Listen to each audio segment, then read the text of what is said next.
Let's all argue about Karak being stupid.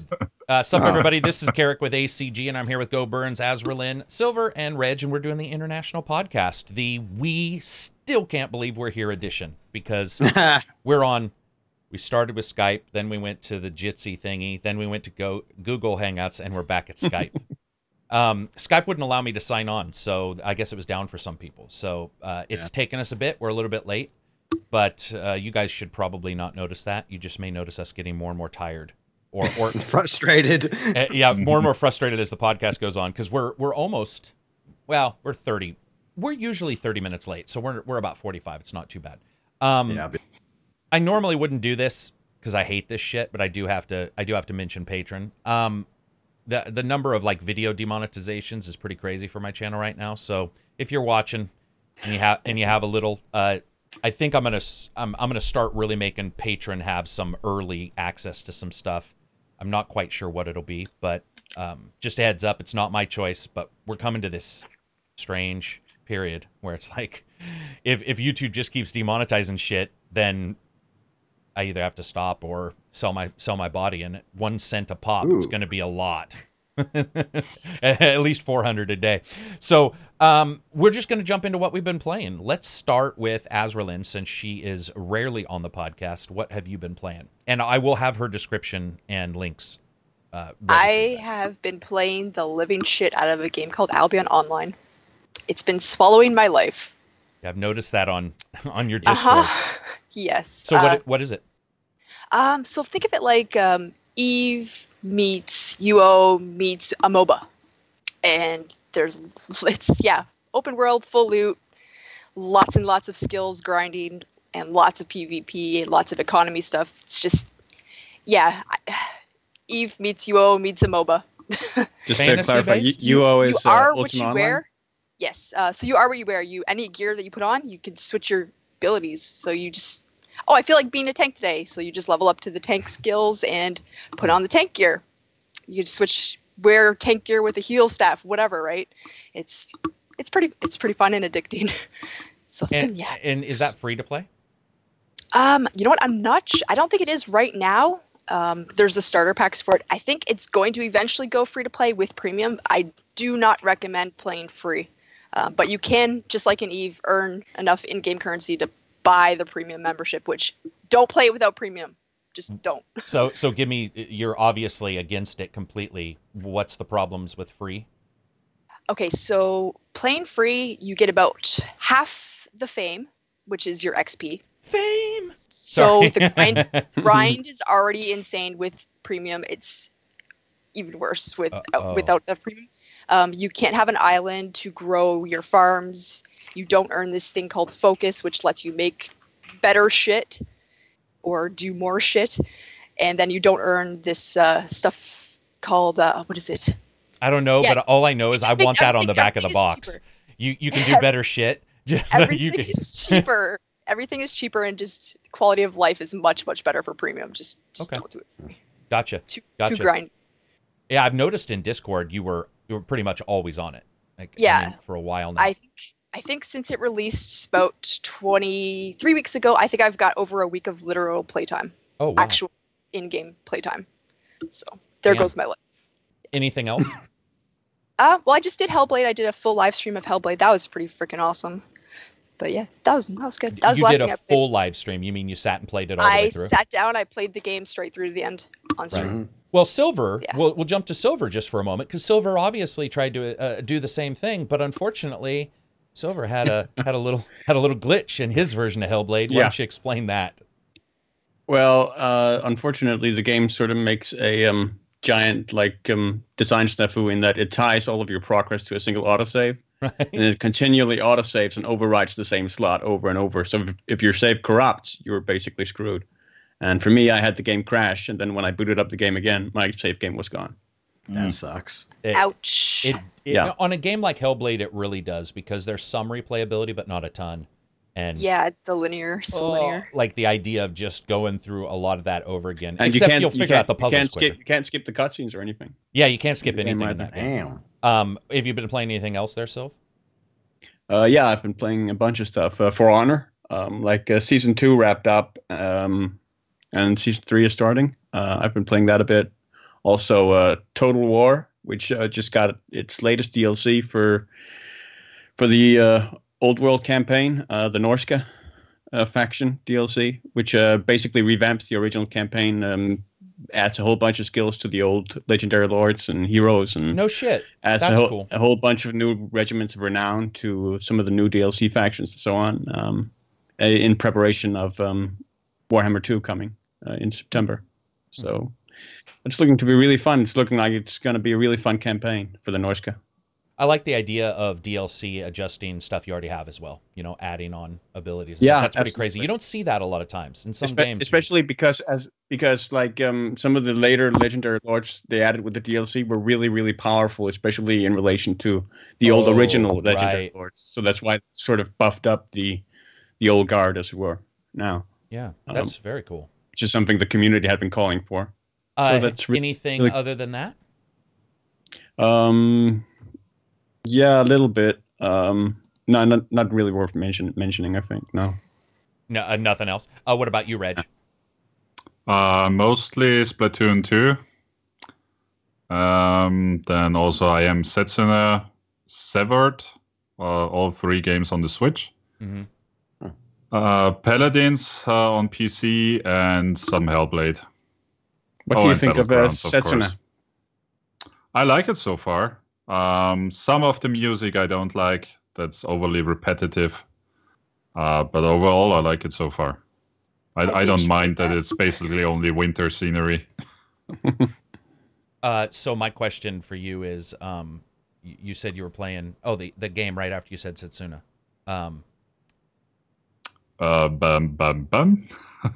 What did I say after Setsuna? Severed? No. The other one. No. There was one other game you said. Splatoon? Thank you. So with Splatoon, there's a lot of people that are unhappy about something with the multiplayer and the grouping. Have you noticed any of that? Have you been doing any of that? Maybe you haven't. Well, there is one section that only opens at certain times. That's some of the outcry I've noticed. Okay. There's like a whole gameplay mode that only opens like half the day, I think, and the other half it's closed for Nintendo reasons. I don't know. There's no other reason. It's like that fucker in Destiny who only like showed up certain times to sell you cool ammo or cool weapons and then just pretty much like that. Gotcha. Or like that. What was it? The PvP event that only happens like once a month. Right. And also something very annoying in that game is the unskippable startup scene, where there's that fake newscast that tells you which maps are currently on. It's like, I don't care. Let me skip it. I have no say or pick about the maps anyway. So just get into the game, please. Right. But you can't. Anything else? Well, Hellblade, I think is the... And have you finished Hellblade? No, I haven't. I'm 4 hours in so far. Okay, so those of us who've finished it will... 4 hours is, I think, the max we'll talk about then when we do discuss it, so we don't ruin it for Reg. Hey, the ending. What about you, Go? What about you, Go? I surprisingly actually have a list of games for once in my life. Here we go. GTA Online. No, I'm just joking. Yeah, it is on the list. We'll acknowledge that, yes, I still play Grand Theft Auto Online, obviously. But also Season 2, Episode 1, Batman the Enemy Within. I also played a lot of Diablo 3 lately because I've been getting up to like Paragon level 40, I think, now with my Necromancer. Oh, wow. Freaking awesome. And I played a game you reviewed a while back, B-Cop, because I got my laptop working. Yeah, B-Cop. Yes, I've made the cross over to PC gaming now, finally. Excellent. I did a little PC. That's right. See, I did a little B-Cop, it was fun.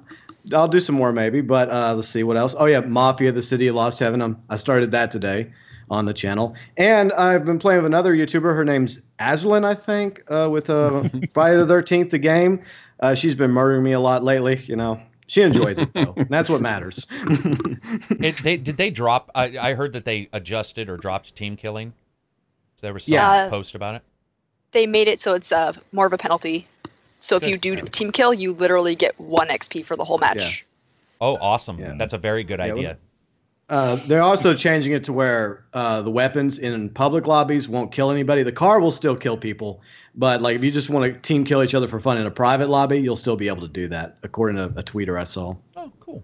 So that's a tweeter. A tweeter. Yeah, over there on the tweeters. Yeah. I saw that. Oh, and they're adding silly emojis now, so we'll be able to like give thumbs up and do like this, and because that's what we need, not like bug fixes or anything, whatever. They look so cheesy too. Like, wouldn't you be wanting to like escape and live another day versus fucking? I guess it's for people that don't use mics in that game, so at least they can communicate with the rest of us. Oh, okay, yeah, like a thumbs up or a poop. Like I'm pooping myself. Yeah. I don't know what that means. So let's talk about Batman, because what am I playing? I can't talk about most of it. Yeah. Observer. I can talk about that. I'm playing Observer right now. That review comes out like Tuesday, but there's 4 games. I think all of them are on pretty heavy NDA. Like you have to change your PS4 settings so that they don't show up in your friends list and you appear invisible and all this crazy. Matter of fact, I'm using my temp account for that game because I'm so nervous about it accidentally going online and people, certain companies watching and being like, son of a bitch. So that's what I've been playing. But I did finish Batman as well as Go, and that's what I wanted to talk about just for a second. What did you think? I agreed entirely with your review. I think it's a step up, for Telltale. I mean, it added a lot more options, especially in the fight scenes, like with different types of takedowns you can do now. And I love that because in season 1, you could only do like one specific takedown. Right. But now you can okay, you want to attack him this way, you want to attack him that way. And the story was very emotional. I did not expect the first episode of this season to be so emotional, so gut-wrenching, just punching you right in the stomach, and then you're laying there, and then, they decide to kick you in the stomach as well. Like, what the hell, Telltale? But still, it was a fantastic story. My only beef, and it's not a spoiler, it's just my opinion of the Riddler. I don't think he's as bad as Jim Carrey Riddler bad, but he's not one of my favorite versions of the Riddler, to be honest. But that's just my opinion. But other than that, he was okay. It's just that I could have gone without the hood look that for some reason Telltale decided to go with. Make him look like the Green Arrow for some reason. Yeah, he's directly. I don't know why they didn't just have the Green Arrow show up because it is that character. Whoever designed him must have a crush on the actor. But no, Batman it's a huge step up. And I had a bunch of people come over, and I was like, after I reviewed it, and they're friends, but they don't watch the channel. Most of my friends don't because they hate my shit. So I'm like, hey, come over, play Batman, tell me what you think. And as long as you understand that Batman exists, or those games exist in their own genre, or at least their own subgroup of a genre, just like adventure games have thousands of different layers, it is easily the most robust, I would say, game from Telltale ever. The number of splits and changes, and we played it 4 times total. The number of splits and changes, and especially if your save game is different, which gonna be honest, I was sort of egotistical where I thought my Alfred would be everybody else's, and then people shit themselves when they saw my Alfred, and they're like, "What? Your Alfred looks like he got rolled down a hill into a pile of turds. Like, what's wrong with your dude?" And I'm like, "What do you mean what's wrong?" And they're like, "My Alfred looks perfect." And then I went back and was like, "Oh yeah, of course, mine will have an eye patch if I let his eyes get poked out." The amount of choices Go is insane. Like you go on the let's say you grab somebody and you get in a fight over here and you take the left-hand choice. That doesn't mean there won't be 3 other choices that split as well in there. And I'm going to be honest, they sent me PR about this and it said all this, and I was like, it's one of those times when you read the PR and you're all bullshit. Oh yeah. Like, we've done this, Wolf Among Us, we're going to adjust the action, blah blah blah. And I was like, not bullshit, I don't mean to be rude, but I was just like, I was reading it going, we've seen this so many times from Telltale where that's not what fucking happens. And instead, it's exactly what happened. Now, the Riddler, I know it's not a spoiler for anybody because everybody knows that character is at least the main antagonist. It's poorly designed. Poorly designed. Yeah.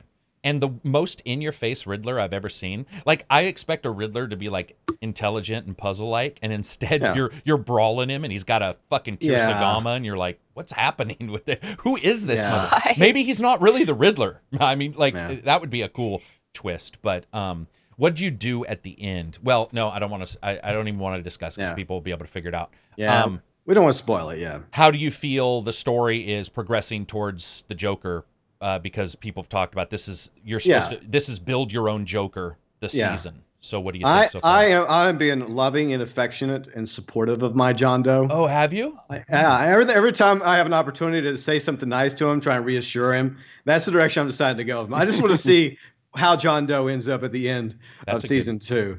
Because I don't know. I mean, everything he asked me to do, I said, okay, I'll go meet your friends. Okay, I'll take a selfie with you. I'm not going to smile, but I'll let you take a selfie. Okay, John, just relax. It's all good. You're kind of like trying to be a support group. When he's trying to make it into the real world outside of Arkham. But dude, talk about. I even talked about this in my review. The most uncomfortable conversation in the funeral. I mean, somebody passes away and he's talking and he gets that thing where they tilt. If you have a person who's nuts that that can happen where they don't understand social cues at all. And exactly. He starts climbing in his octave, and you're like, oh no, he's gonna burst. And then he goes down, and you're like, okay. And then he fucking goes, and you're all, no. And it's so I didn't play him any one way because I was too nervous.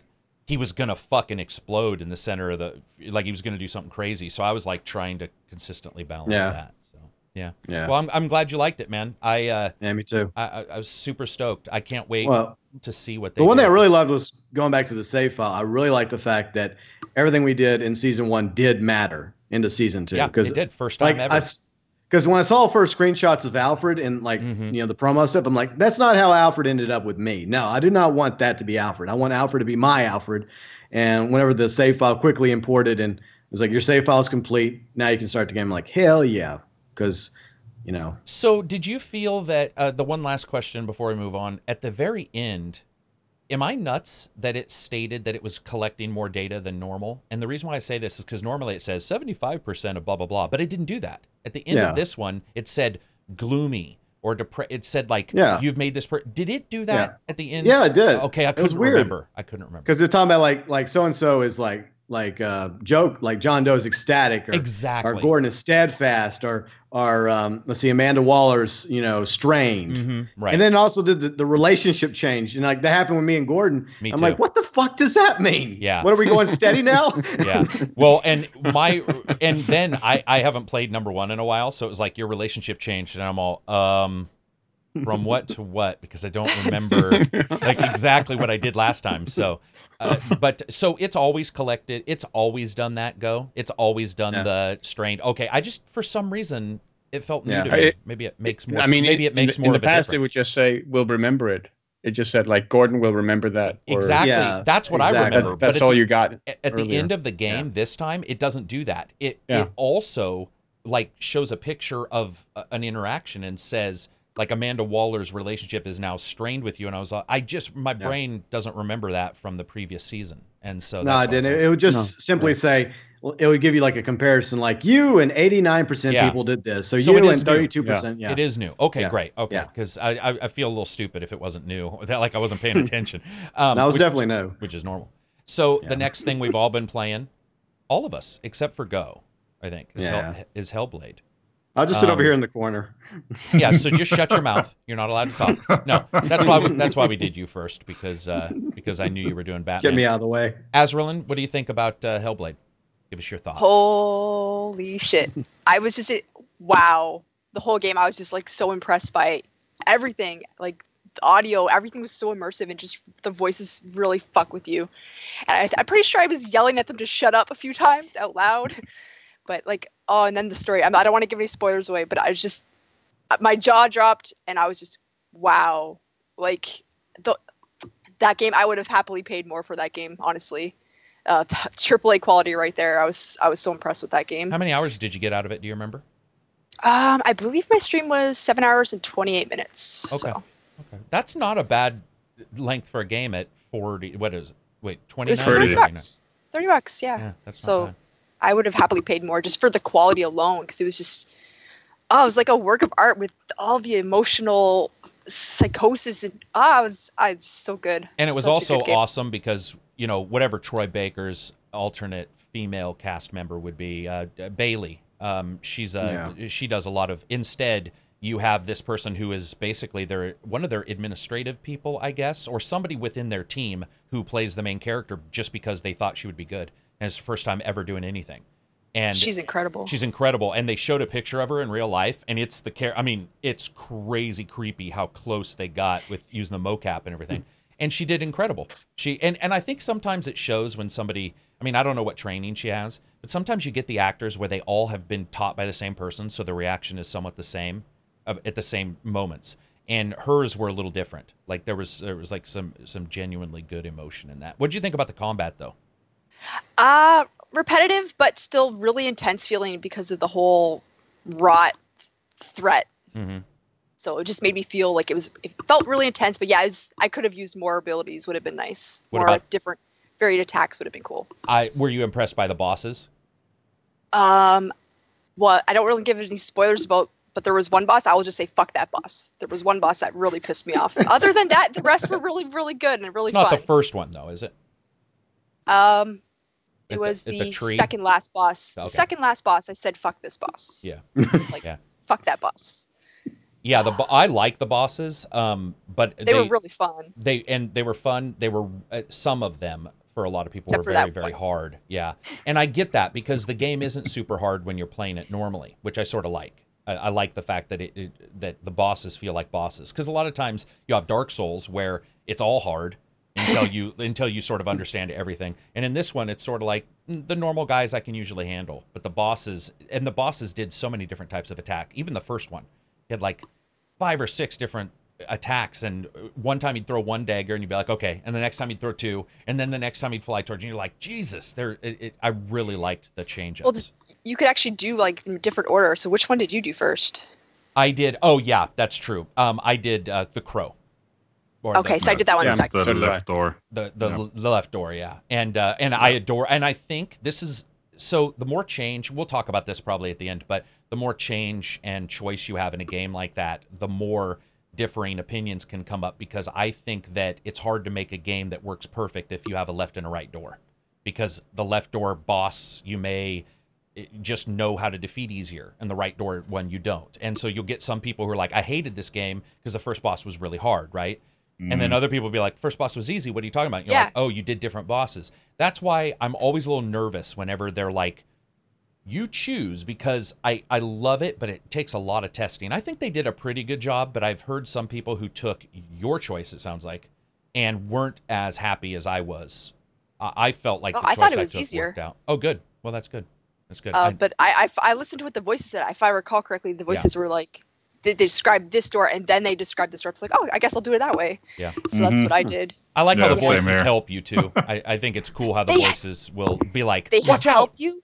But they also cause doubt at the same time, because they're contradicting each other. Yeah. So it's like, what do I do? She's not gonna make it. She's not gonna make it. See, I can deal with that shit. I have people tell me that every day. It's when they fucking like tell you, or when they talk so much that you can't hear where like enemies are and stuff. That's what was like stressful to me. You know, when it was just it became too much. But that's what they were trying to do, right? The voices were incredibly varied, though. Like, I didn't really find them like repetitive or anything, because like every new area you're in, they said different things, and it was just like, I don't know. They were helpful, but then they created this doubt, and I'm just, there was times where I actually died because I'm like, no, they're saying I'm not gonna make it, and I like went to try to run back and wound up dying. It's like, crap. Gotcha. What about you, Silver? You played it? Have you beat it? Yeah, no, I haven't beaten it because of that goddamn bug. I know. What did you think so far? I really want to praise the game. I totally agree with Azralynn that it's a work of art, fundamentally. Like the story and everything there, everything they do in terms of the audio and in terms of integrating the voices into the narrative like that just works brilliantly. Unfortunately, I found the gameplay pretty lacking for me. Sure. It may be because I've been playing For Honor quite a bit, so like the combat has just been a breeze for me so far. I haven't been challenged at all. It's just a bit tedious because some of the enemies take quite a few hits, but I rarely ever get hit. I just dance around them. Like they telegraph their attacks like a mile away most of the time, so it's pretty easy to just avoid them. And no stamina, so you can just dodge so you can just forever, tag which away. is crazy. I wasn't accustomed to that, but I felt the same way for a while until later in the game. There was a couple harder enemies. Lots. Yeah. So would you say then, at least, understanding all that, like, what's your favorite part of it so far? Silver? Definitely the narrative and the audio. Just the story of Senua. It's really compelling. It's I think it's a really great example of what is probably the greatest strength of video games, which is like empathy-driven narrative, of putting you in the place of another person. And I think the game pulls that off really, really well in putting you into the place of Senua. And she's also a really compelling character. I mean, here's one of the finally like a female video game character who feels real and substantial in that way. So kudos to that. Yeah, for sure. Did you play the game, the spiritual original Heaven's Blade? Haven't. No, I didn't play it that much. I have a friend who played it, and I saw it a bit over at his place. Gotcha. I think I played maybe 5 or 10 minutes of it with Andy Serkis, as I recall. Yeah, yeah. I was just wondering if you felt like there was a connection there. Like, a lot of people said that you could sort of feel the DNA between the two, but that's certainly, I don't remember it all that well, so I can't really speak to that. Gotcha. What about you, Reg? But go ahead, Silver. No, continue. I just but yeah, I mean, also the puzzles are sort of a mixed bag, I think. I wouldn't call them puzzles. No, they're not really. That fucking cross and the dude. I'm sorry, man. I wanted to fuck, man. And I don't blow those things out of proportion for others, so I won't talk about it too much in the review because it's just me. But if it happens a lot, stuck on that part but too. that fucker, when and I knew, you're like.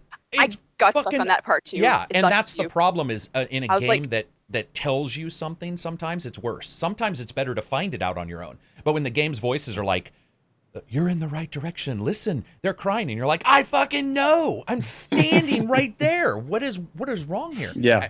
I have to be like 5 inches to that side. That's exactly, no, literally 5 inches to the right is exactly what happened to me. I went and it goes like, and it locked on. I was mad. I was just like, you motherfucker. God, because I spent probably, and I even had to remove the time from the review overview of how long the game was. Because I would say in that spot, I spent, 15 or 20 minutes, like just bumble humping around and even running out and then going like, the game hasn't had me run out before, so I don't think this is right. So, it's funny, like as an illustration of my combat, my problem with the combat. Like, there's really early on, there's like I think almost your first combat encounter, you're kind of supposed to lose, and die. And I fought that for like 10 or 15 minutes before I finally said, like, okay, I guess I really have to lose this because nothing's happening. Yeah, so that first encounter is set up to show you the supposed permadeath, and I did the same thing. I just kept rolling around going, motherfucker, I ain't dying. And it was like 5 minutes later, and then finally I walked away to get something. I was like, okay, I'll die. And I came back, and it was like, this is the story of, and you're all, oh, Jesus. Like that was, I think that was probably a mistake on their part. There's an easier way that they could have outlined that. So, what about you, Reg? Liking it so far, apart from the puzzles, as mentioned just before. I really don't like some of them. Most of the time it's okay. I didn't have an issue with the one you mentioned at all. It's like, looked at it and it worked right away. Okay. Okay, you can. But I did get off. I know, right? But I did get stuck like that on others. So, oh, did you? Yeah. What do you think about? Do you agree though that the combat, and of course, we're just talking about the game. It's like we're not hammering on the combat, but would you agree also that the combat's a little, I don't know what the term would be, rough or simplistic? Maybe? I would say simplistic. Even with the combos and the special focus thing, but if it was more detailed, the game may not have flowed very well. So yeah. True. I only sometimes think they spawn a bit too many enemies. It's like I already defeated 2 waves. I mean, come on. Yeah. You can stop. Yeah, I agree. And I guess that's, I want to move on because the main discussion in this podcast is about something sort of related to this. But I do want to say the enemy design I loved. They were some creepy. They remind me of 13th Warrior, which is the only movie I can really remember with Antonio Banderas when he goes to strange lands. And you're like, these guys, are they supernatural? And when you first meet some of those dudes and they're all fucked up looking, and you can't really tell if there's people inside of their masks. It is really well done. I liked their designs a lot. I thought it was really. I thought that part was probably the best, even better than the landscape. Was the people. I liked. Yeah, I think the animations and the facial animations, etc. They all look really good. Yeah. Yeah. Yeah, for sure.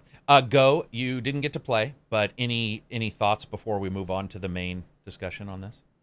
I did watch your review of it, and everyone else that just talked, Azralynn and Reg and Silver, except for the goddamn bug, seems to like it. So I respect everybody's opinions that are part of the podcast. You guys know what you're talking about, so it definitely sounds like a game worth picking up. Plus the price tags, I think it's a good price tag for it. Yes. Yeah, it is.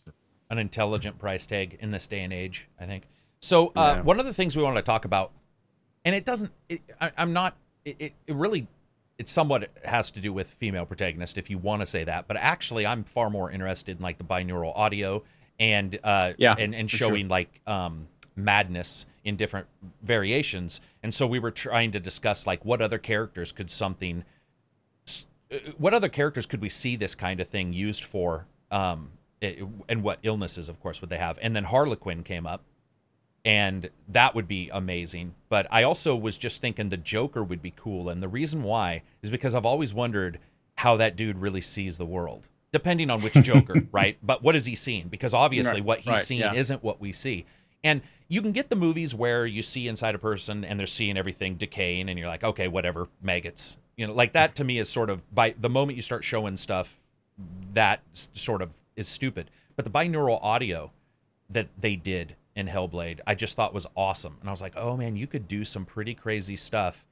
There's one game, not Psychonauts. There's a PS2 game where you are Psychor, I believe, where you are U.S. military and you also have ESP. And in one conversation, you notice the guy's lip sync is off.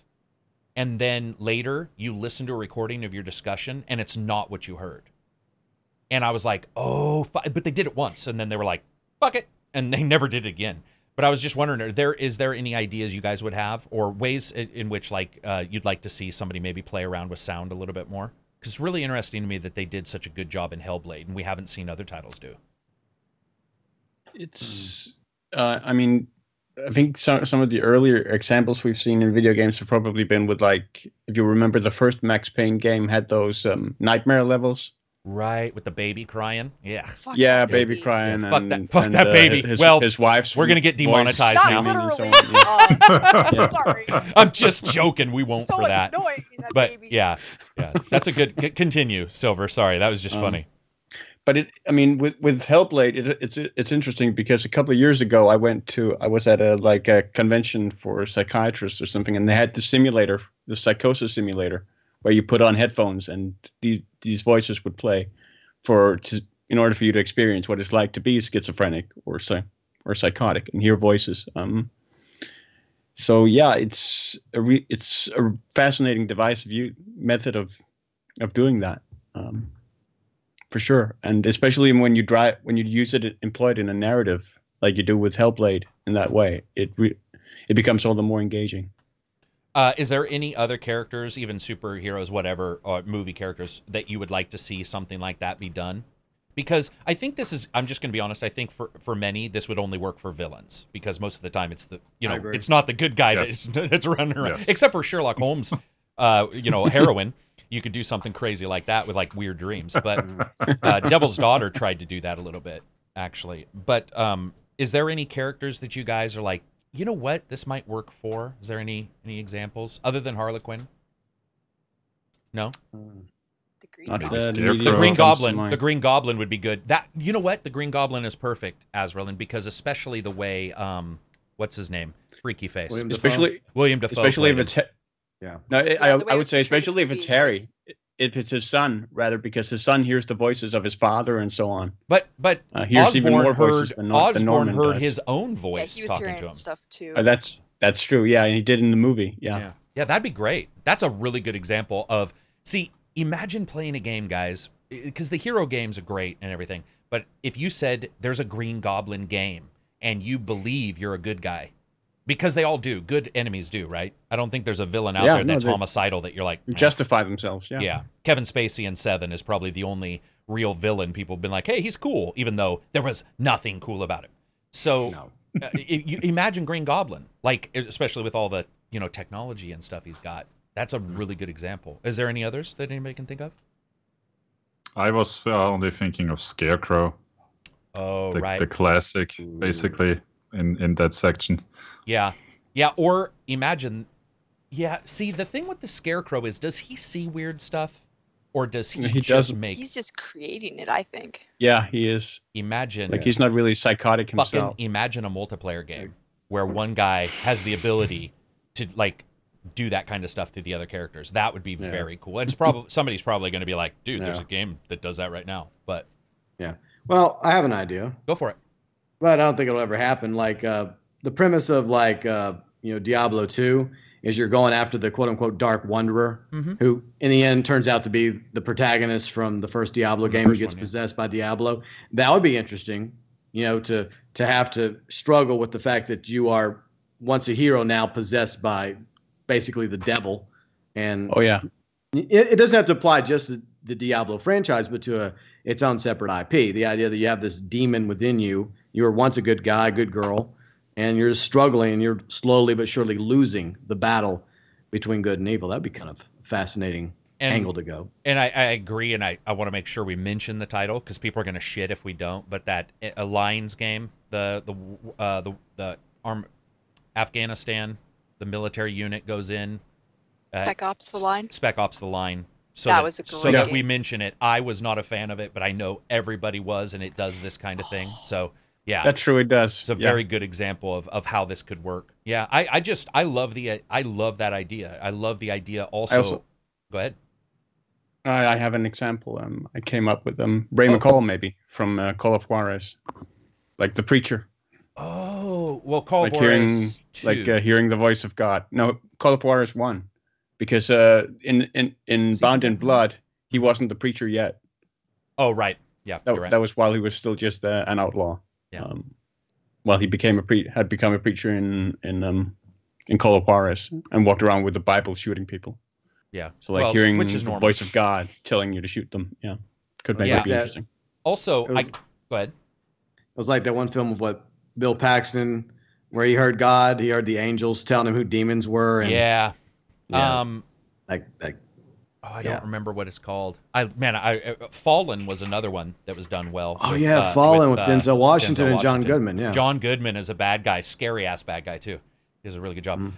The thing I wanted to mention also when we're talking about this is it is cool that we finally get sound mattering, because a lot of times I'll mention sound, people are like, I skipped that part of your review. Okay, whatever. I skipped your comment, but binaural sound in that is amazing, and it's not as good as the examples I've used on the channel. I've sent people to YouTube where it truly is behind you. It might have something to do with their technology or because it's a game, I don't know.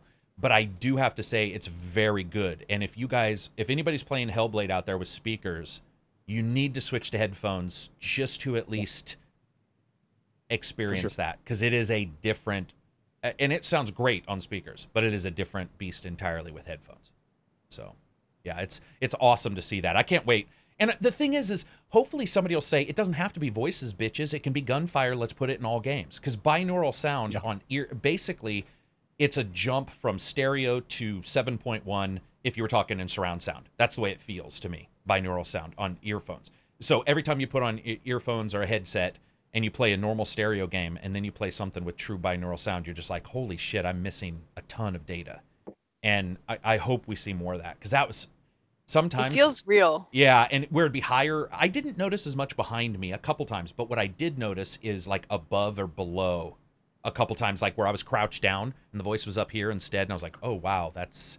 You don't get verticality a lot of times because of how systems are set up. So yeah, very cool. Anybody have anything to add about Hellblade before we move on? Just a quick plea to Ninja Fury. Just don't tie all the progress to a single save file in the future.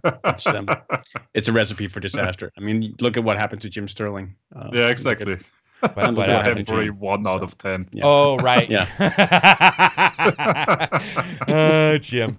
Yeah, I forgot. I was like, what the fuck happened to Jim? For some reason, I was imagining Jim getting like attacked by somebody with a sword for when you said that. I don't know why. He had a similar issue, just not save game corruption, but this game bug. And with only one save game, it's game over. Games should never do that. Just Games should never do that. Options are best. Give people fucking That's why options. I mean, other games have featured the you only have one life similar feature, like where it deletes your saves if you die. But they usually they still have rotating autosaves, like so that you'll still have autosave 1, 2, 3 that they'll then rotate and overwrite as you go along. Or you pick a special difficulty. And it's even more of an issue with Hellblade because the game autosaves so regularly. It does. So the chance of it corrupting is that much larger. And if anybody doesn't have a good example of this, I can tell you one. I was playing Unreal, so this is back in like 1999, probably. I was the original Unreal, so this was around the tournament time, and I fell off of something and hit quick save, but I didn't know I was falling yet, and so each time I loaded back, it fucking was falling, and I spent like 6 hours trying to preload the movement to the left so I could stay on the fucking branch because I didn't want to play the 6 hours prior. So yeah, save games, quick saves, all that. Especially if you're going to do a quick save, you have to have some backup for people. You have to. There has to be something there. That game, the Solus Project, eventually you hit a point of no return. Yeah. Well, I didn't have any saves prior to the point of no return, and apparently several hours before, I missed an item that I needed because I happened to have a key to unlock something, and I could not finish the game. Ooh, that sucks. I could not finish the game. That's really great. Yeah. And I'm just like, I'm not going back like 6 hours. Fuck that. Yeah, I don't even, okay, yeah, that just pisses me off thinking about it. And that's bad game design. Obviously, somebody made a mistake. Usually, a game will test. It'll look at your save game and go, this item, everything's here. They can move on, or they'll give you a warning and say you cannot move on because you're missing the hammer of awesomeness. And you're like, okay, so. You're missing a cold orb to keep you alive. I know. I would walk into the zone. I died like right away. So I couldn't do anything. That doesn't make any sense because like even back in the day of like old school Wolfenstein and Doom, you can go to the next level without all the key cards. It's like you can't go forward without this key card. Like, okay, fine, I'll go look for it. Well, it actually points out one of the problems I was talking about at the starting of this discussion, which is that if you have a lot of choice, and Solus does, because I've played that game. Yes. You have a lot of places you can go and pick through. If the developer isn't on top of shit, they will have issues where somebody will say, I can't do this quest, and they don't realize that because they took a right around a plant and not a left, they didn't get a quote text. And so you'll have developers like open up Unreal, if that's what they're using, and make sure that, your entity, if it's within this area, it gets the text and make it bigger because somebody goes to the left, just because of random, right? They just randomly were skirting the left. They didn't get it. I went for a swim. Oh, I can't tell you how. Oh, yeah. I always do that. In every open world game, I test the water the first thing. I'm like, can the character get in the water? Yeah. Oh, I died. Or is it Dragon's Dogma, where they're like, what is it called in Dragon's Dogma? The Mist? Or no, it's I don't remember like all the little critters that eat you alive when you go into the water. It's actually pretty creepy. So moving on, I do want to talk a little bit about graphics. So there's Hellblade, there's Order 1886. Yeah. There's Rise, there's Uncharted, but let's ignore Uncharted for a second just because these games are sort of more identical. I have to say it's pretty crazy that like the graphics that we are seeing. Like Hellblade Rise looked phenomenal for its day, but its voice or its facial texturing is a little lower. The Order looks amazing, but its texturing once again is a little less detailed. But in Hellblade, when they zoom into her and they're like face close and you're all, okay, this, as I said in my review, stranger danger, where you're like, if any stranger was this close to me, there'd be sex happening. Like, what the fuck's happening? You're that close. And instead, it looks real. Like, it's done that well. Her eyes are incredibly expressive. Well, that's another thing, eyes. Her whole face is expressive. Yes. It just feels so real. Wouldn't you guys say these are the best eyes? Because like if you see like a Mass Effect with their dead doll eye and you're like, what the fuck? Like everybody looks possessed or dead, right? They don't look real.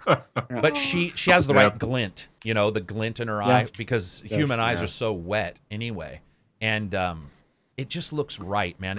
It's pretty impressive. Was there anything in any of those three games that really impressed you graphically? I know Azralynn hasn't played the other two, but for like, let's go with Reg. Yeah, I mean, we'll start with Reg. We'll go back around since he ended. I can only think of the Order 1886, I think, that had some where you're walking down the side of some ship or tower, and you're interacting with the fabric. Yeah, and that just looked fantastic. Yeah, it did. I know the exact part you're talking about because I became a fabric rubber for like 15 minutes, and all my friends were like, "Dude, seriously, do you want us to just go and get a sandwich while you're left here alone?" And I'm all, "No, I'm good." It's like Hitman. In Hitman, there's one part in Hitman where there's like a shade, a plastic shade, and you can walk in it, and I'm just like, "Yeah, man, this is fun.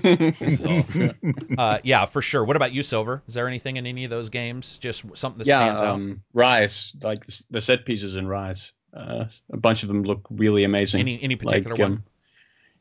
Yeah, like when you get a city in Britain that gets invaded by the Britons. Yeah. Where you just look out from the walls and you just see the sea of this army with towers and everything marching towards you. It's pretty daunting, and it's really well done. Especially for an older game. Rise is day one for the Xbox One. That, right? Also like the Saving Private Ryan type landing when you first arrive in Britain. Also handled looks pretty awesome. Yeah. Like not very realistic or believable, but it looks impressive. Yeah, it's Michael Bay, the fucking Gladiator movie, it is. Right? Like, I mean, and that's okay. You know, that's the way it was set up to be that way. It is. Yeah. What about you, Azralynn? Anything from the from Hellblade that you're just like, damn? Oh God, everything. The whole game, I was just in awe of the scenery, then the character expressions. Pick one. Oh, my favorite scene, the wall with the limbs. That reminded me of this magic card I have, like a wall of limbs or something like that. It's like, oh, how they're just moving and trying to grab at you, and it's like, I was just like, that is so fucking creepy. Yeah. It was. That image is gonna stick with me. Like, that was just incredible for me. The being wall in of Helheim the from D&D. Yeah. Oh yeah, the bodies, and it was really good. And I know you hadn't seen the other ones. Did you get a chance to look at any videos? I did. I watched some footage of that Rise game, and I was really shocked that was such an older game. I didn't realize from looking at it, because it looks so recent. Other than like the up close faces weren't as good, but like I was watching some footage where they were shooting the fire with like a ballista sort of thing, and I'm like, that looks really impressive. I actually want to go back and play that. And it's cool because it's like $1. I think. Really? I mean, it's really cheap now. It looks like really good. It's fun to just play. It's not a great game. Yeah. It's not like its combat is far more in depth than Hellblade, but it's not as in depth as some of the other games we've talked about. But it's fun to experience, right? It's 8 hours of and I gotta say, kudo to that voice actor who plays. It's Marcus. Marius. That dude. Especially the ending, absolutely. Probably one of the best endings for a video game I've ever played. I mean, when that ending came up, and I was sitting there with my friends, and we're like, "No fucking way, what's happening here?" It just, that shit was insane. So yeah, for $1, go get it, Azralynn. You'll like it. I totally agree. I mean, that moment in the Gladiator arena when he dude, no spoilers. when he finishes his fight and he looks up and shouts, "You are next." Yeah. The way he delivers that is fucking really impressive. It sounds stupid. His fucking teeth, man. Like the fact that you can finally see individual teeth in a game in a character's head, which it sounds weird, but you can't in a lot of games. And the way it all moves around his mouth, it feels like his jaw's there. A lot of times it looks like their skin is there, but their bone isn't. And you get a thing called drive factor, which is the drive of the bone to push the flesh on a model. And if it isn't done right, it looks 1 for 1. That's not the way a human works. The bone moves for a second before the skin follows it, and the musculature and all that stuff. And so I think they did a good job in that. God, I know you have the worst video game teeth I've ever seen was probably Jedi Outcast with Kyle Katarn. It was basically horse teeth. Yeah. It looked like Tom Cruise with his single middle teeth. What about you, Go? I know you haven't played these. Is there any title, though, if you haven't seen even video for these, is there any title that you've been particularly impressed with graphically lately? The cutscenes for Mafia 3 were really good. I mean, there was a lot of really good facial expressions there between Lincoln and all the other various characters. So they did that right, and also the story in game. The story character-wise, pros to them. So. Yeah, I mean, I never got around to playing Rise, even though I'm really into like the Roman times or werewolves regarding order. It's just that a lot of it was very heavily QT, and I like as little QT as possible. Obviously I do that with Batman, The Enemy Within, but that's to be expected because I'm a huge Batman fan, and there's certain things I'll do for Batman that I won't do for anyone else. So there. Yeah. The nice thing in Rise, you can turn that off. Oh, so yeah, it just I think you can even turn the flash off now. You used to not be able to turn the flash of color to tell you what button to press. But the thing is, you don't have to press them anyway. I mean, that's like sort of like the final finisher move. Yeah, but people expect you whenever it shows it on the screen. People, in their head, it makes them think QT. I have to hit this button. Yeah, that's why I said I think they turned the. I mean, you have to get the highest score, but you don't. I mean, if you don't give a shit about the score, then you can just use whatever attacks you want. That's good. So for me, Order, I have to say, like of all these games, I love them. They all look amazing in their own ways, and I think Hellblade looks fantastic. But the Order, I was just replaying it a couple days ago. I think it's we were joking about Instagram filters prior to starting the recording of the podcast, but it's the filtering and the soft lighting and the shadowing that they do in the Order. There's times in the Order when you're inside of a hot air balloon, and the yellow light from like kerosene lamps, which is different than like what you get from a normal LED or whatever. It fucking looks so good sometimes. Like it's almost. I think that's why it was so noticeable that it wasn't gameplay-wise sort of equal, because it just looks fantastic. So I would say for me, it's actually the dirigible, or not dirigible, but the airship in the Order. It's just fantastic looking. So let's move on for a second to Lawbreakers. Yes. Terrible reception, and so people were asking what I thought about it. I know Reg is is nodding his head. So you saw that too. And Cliff Blazinski's doing interviews, which, like I said, must mean something because he likes to pretend he's a rebel. And he's now I think he did a Kotaku this morning, if I remember right. Has anybody played Lawbreakers? I have. Okay, great. Yeah, so you and I have. Okay, so the three on the left on my screen at least. Let's start with Azralynn. What'd you think, even if it was just preliminary shallow gameplay ideas? Okay, so I played it in the beta. I haven't played it since live, but based off my beta impressions, I didn't want to buy it. The reason being is, okay, I like that there's like all the different classes, but then they made it seem like there was way more than there was, but they were the exact same, but they just made them look different. Mm-hmm. Okay, so basically mirror classes. Why didn't they just do that? Save all the design and all that, and put that time into making more maps? Because the maps that I played, I think there was 3 different game modes that I was able to play in the beta, and they were all on the same map. Map. There was only like a handful of maps, and they were all in the same. So like it's like, okay, I'm doing this different mode, but it's the exact same map I just fucking played. Right. And I'm just like, it just felt repetitive really quickly, and I really did like the fast-paced action. The zero-G stuff though was a little bit much in some areas. You mean like making you ill? No, just like, okay, I just jumped, now I'm across the whole thing, and it's like, I don't know, in some spots it just was too big of an area that you go flying by, and like the jets didn't seem like to help that much in those areas, but I don't know, it's just not enough class variation. If they're going to make them look all different, at least make them different, and then like there just wasn't enough map types to just really hold my interest for any length of time, because it was always the same. Yeah. And then I'm hoping that it's better since live, but the matchmaking in beta was crap. You'd get people who are like super, super amazing, can like literally carry 1v the whole team, and then like people who are just starting, you're just like, get wrecked. It didn't seem to be skill based at all. No, there's definitely skill involved. It's just I mean skill based. The matchmaking. The matchmaking. Yeah. Right. This was based on beta. Yeah, I'm hoping that it's not like that now, but my impressions from beta made me not want to buy it. So. Right. What about you, Reg? Yeah, pretty much the same. I played the beta, but didn't really like it. Wasn't overly impressed. Being weak-minded as I am, I still bought the release version. Oh, for Christ's sakes, Reg. but my name's Reg, and I have a problem.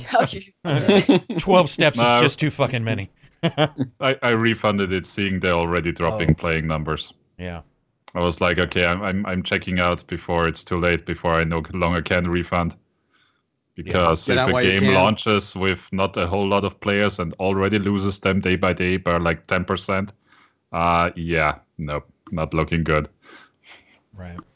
And to me personally, the main reason was I'm too bad. At those kind of games? The game was too stressful to me. Right.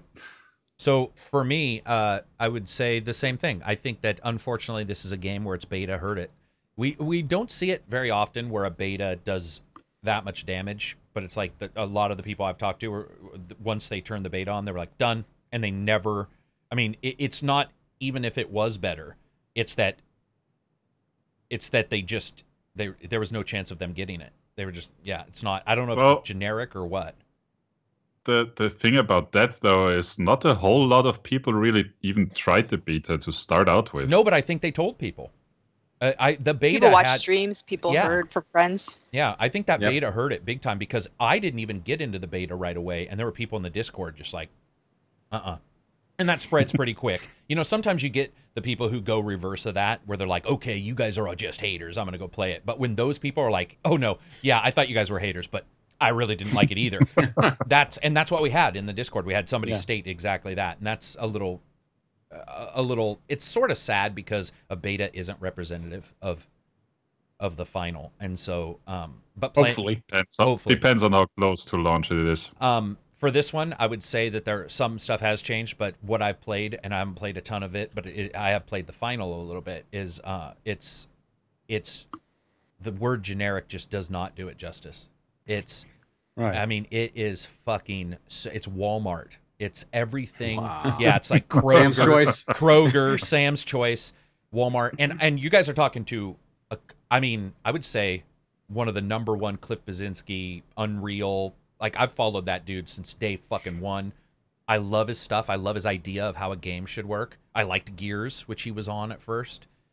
But this one, I don't know. It just doesn't work, man. It just, And the idea that they made this and not like remastered Unreal 1999 pisses me off, because that game I would play the shit out of because I know it works. Yeah.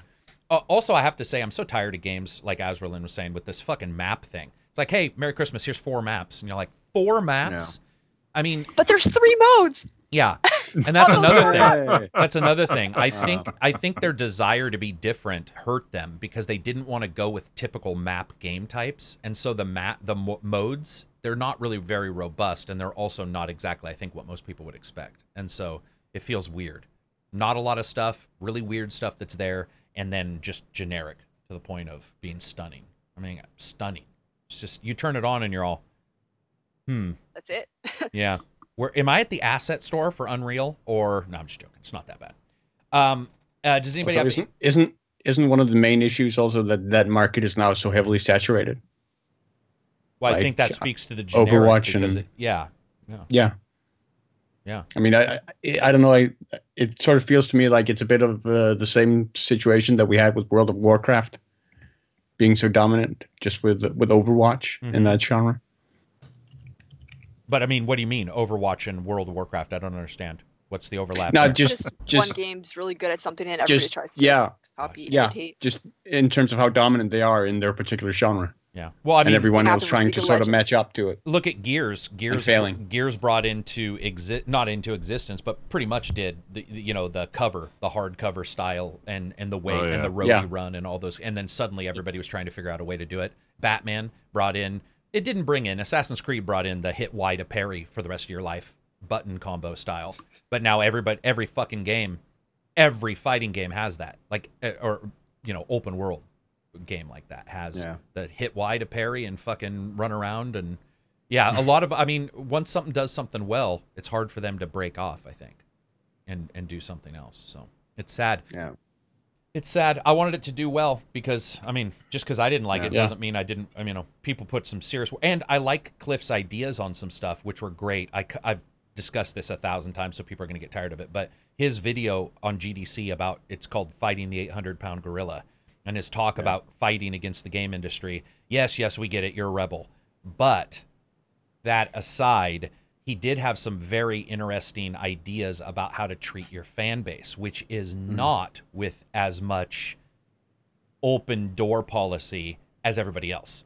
he found that it hurt a ton when they had a bunch of people basically crowdsourcing the ideas for his game. He was like, we're stopping. We're not doing this. We need our artists to decide what they want to create, because that's where the juice comes from. And I love the idea of that. So he has some good ideas. Wish him luck. I don't want to sound like it's dead, but it's pretty dead. Go ahead. Yeah. Doom also showed that there's sort of there's still a market for the fast Twitch shooter. Well, it's Quake Champions. Yeah. True. Yeah. Yeah, that's true. True. So because I had held these guys longer because we started later, I'm going to jump straight into patron questions and skip a couple things I wanted to talk about, because there's a bunch of questions. The first one is unfortunately unknown, so I'm just say Ghost Rider says, because I don't know who this is. Are there any game examples of titles that, due to a viewpoint, a FOV by the way, or one particular mechanic, have made them difficult to complete? Yes. Homefront 2. The FOV in Homefront 2 on the consoles is fucking ridiculous. It's like looking through a pie slice. It's insane. And it made me ill on the consoles. That one for sure is. This was brought up, I'm sure, because of Hellblade. Demon Blade. What the fuck's it called?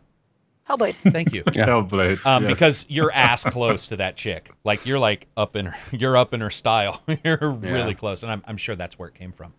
Go. Is there any title with like a mechanic or that made you just go? Mm-mm. Well, I mean, as much as I love going back and playing Mafia: The City of Lost Heaven, and you know, it's a great game, but I have to bear in mind the game is 15 years old now. The camera, like with Hellblade, from what I saw from your review trailer and from Azralynn's live stream, was a little too close for comfort. And the same thing goes for Mafia. Not just when you're driving around in the car.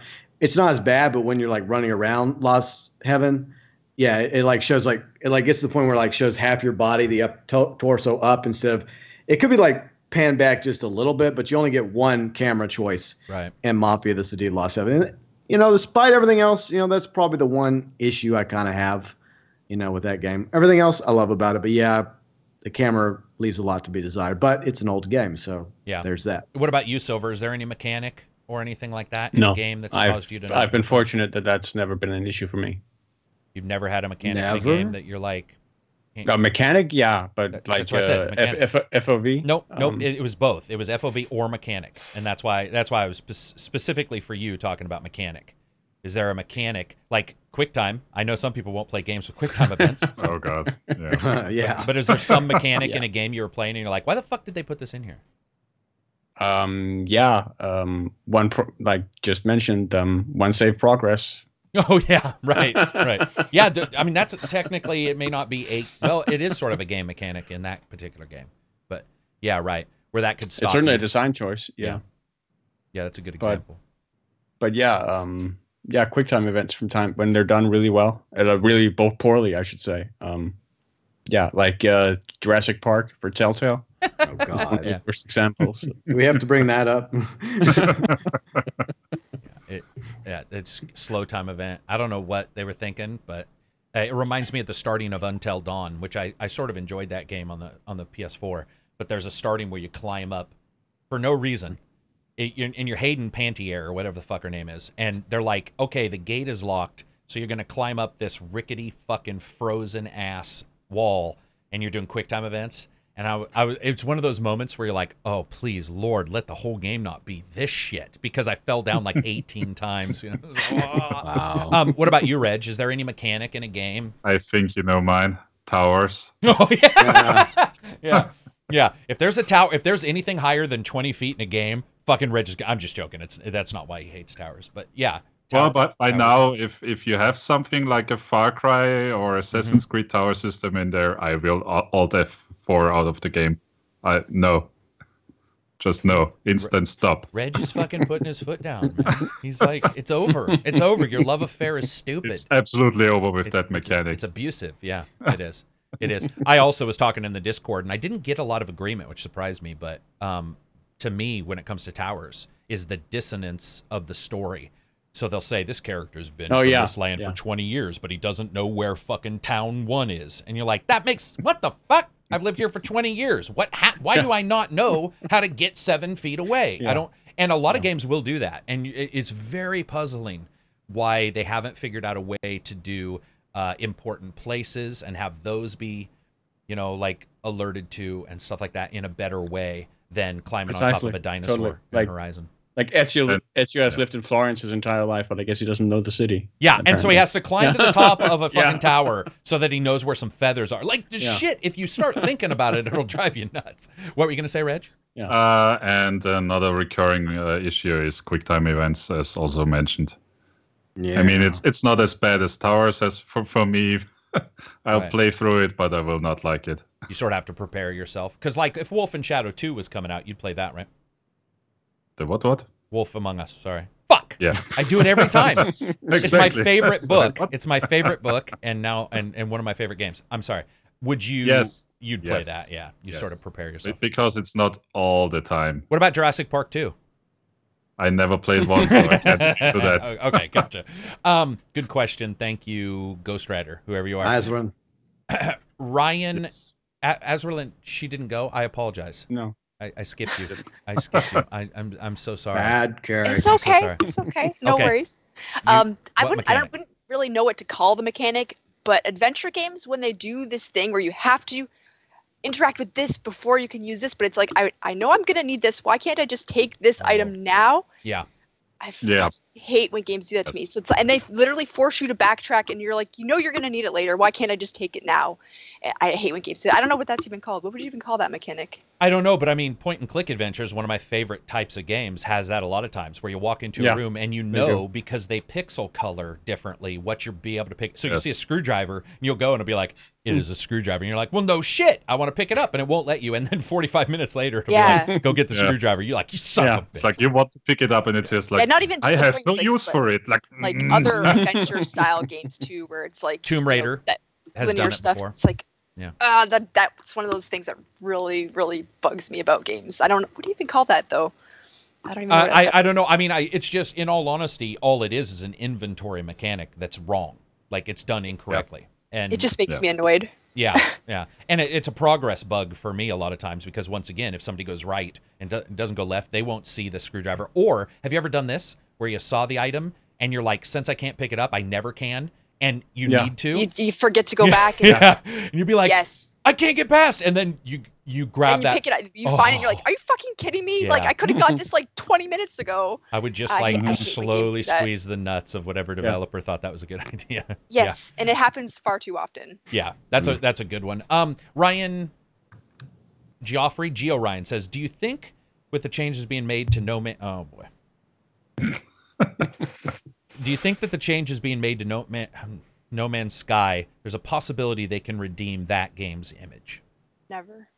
The starship has flown away, far, far away to another galaxy. I wasn't saying oh my or anything because that's a stupid question. It's a very good question. It's just no. It's far, far away from here. Many light years as that starship sailed. Like they say, too little, too late. Yes. What about you, Silver? You're sort of quiet here. I never say never for me. Siege, maybe. Right? Rainbow Six Siege, even though I loved it, it's now 8,000 times better. Yeah, it is. And its player base has increased. But it was popular from the very beginning, though. It was somewhat popular, but its player base was terrible. And it got a lukewarm reception, like critically. Yeah. Siege did. At least we should probably compare it to what was coming prior in that series, where they were rated much higher. Also, I just want to say, if you like the game, that's awesome, because I know that there's a huge patch. The patch allows for geoforming. It allows for, transports and huge wrecks. It allows. They add some story, I think, now in the latest patch. They're going to be adding like 30 hours of story content and a co-op mode of some sort. It adds the content that they said was going to be there, and I think that's the problem. Is that they a lot of people released it as early access. Yeah. And the thing is new games continually come out. If somehow magically they could say no other games are coming out this week, then No Man's Sky, at least for me, would be something I can say, okay, I'll go back and. But there's new games all the time. Like, you have your spot, and it's very rare to succeed after that spot's been burned out by so many people. And I think some people are just morally challenged by ever buying it. Like, they just morally against it. They'll just never buy it. Yeah. I think you're right. Sad. I think if they had released as early access, people would be a lot more receptive to coming back to it. Like right. for sure. And that's an intelligent way of doing it. Or at a lower price point than the like half. 50. What was that? Yeah. Was it 50? $49.99? 50, yeah. 50. 50 or 60, I think. Yeah. 60, it was full price title here. Yeah, 60. Yeah. Damn. Yeah, early access is a good example of like how that could have possibly done better and just said, okay, people will be much more accepting and forgiving of it. Yeah. I mean, I did a 24-hour live stream. It was a long live stream, especially in that game.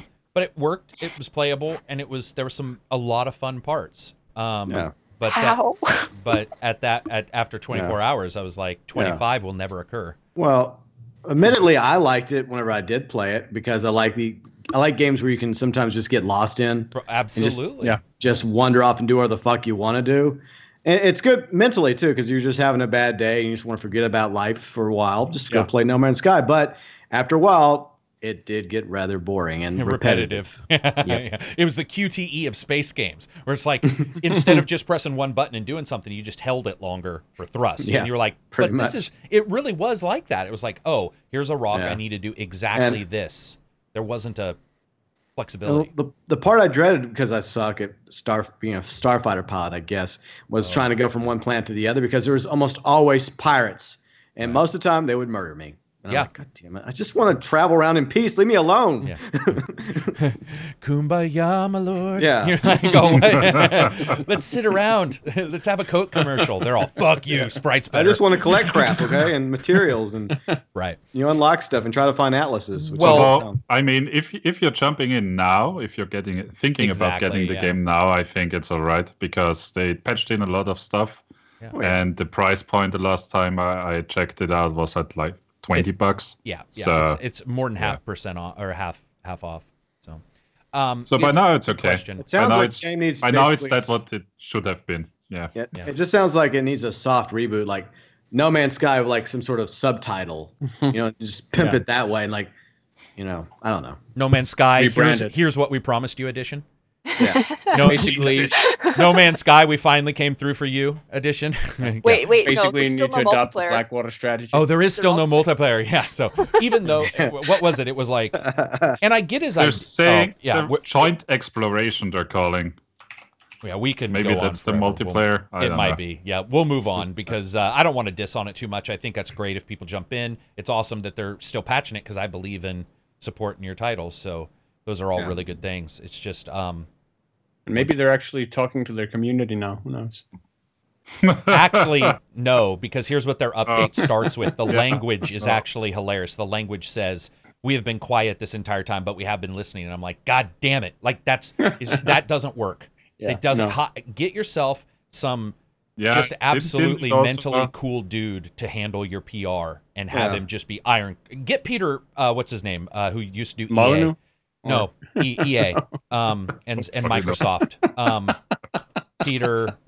That would be a marriage made in heaven. Yeah, but who is it? Who is it? Silver. Peter. Sports. EA Sports. Peter, the Halo tattoo. Why can I not remember his fucking name? Yeah, I don't remember. Isn't that weird? That guy. Yeah, that guy. Yeah. Anyway, he was known to be really cool under fire. Any kind of fire. I would say hire like a PR rep who can handle anything. And then, pay him a good amount of money, like millions, and have them talk to your community. Because you can't ignore your community. And that's, even if they do listen, people move on. They're like, oh, no one's listening. There's, you have to actively show that you are. Peter. Something. What the fuck? Peter. I can only think of the wrong Peter. I keep thinking of Peter North, which is actually an adult movie star, which is probably not who we're talking about. Next one is, let's see. Jason says, yay, I get to ask a first-time question. Oh, okay. My question is, what Xbox One enhanced game are you most looking forward to playing? Previous releases apply as well. Peter Moore. Sorry. Thank you. I think it was Peter Moore. Sorry, Peter, because I've met the dude.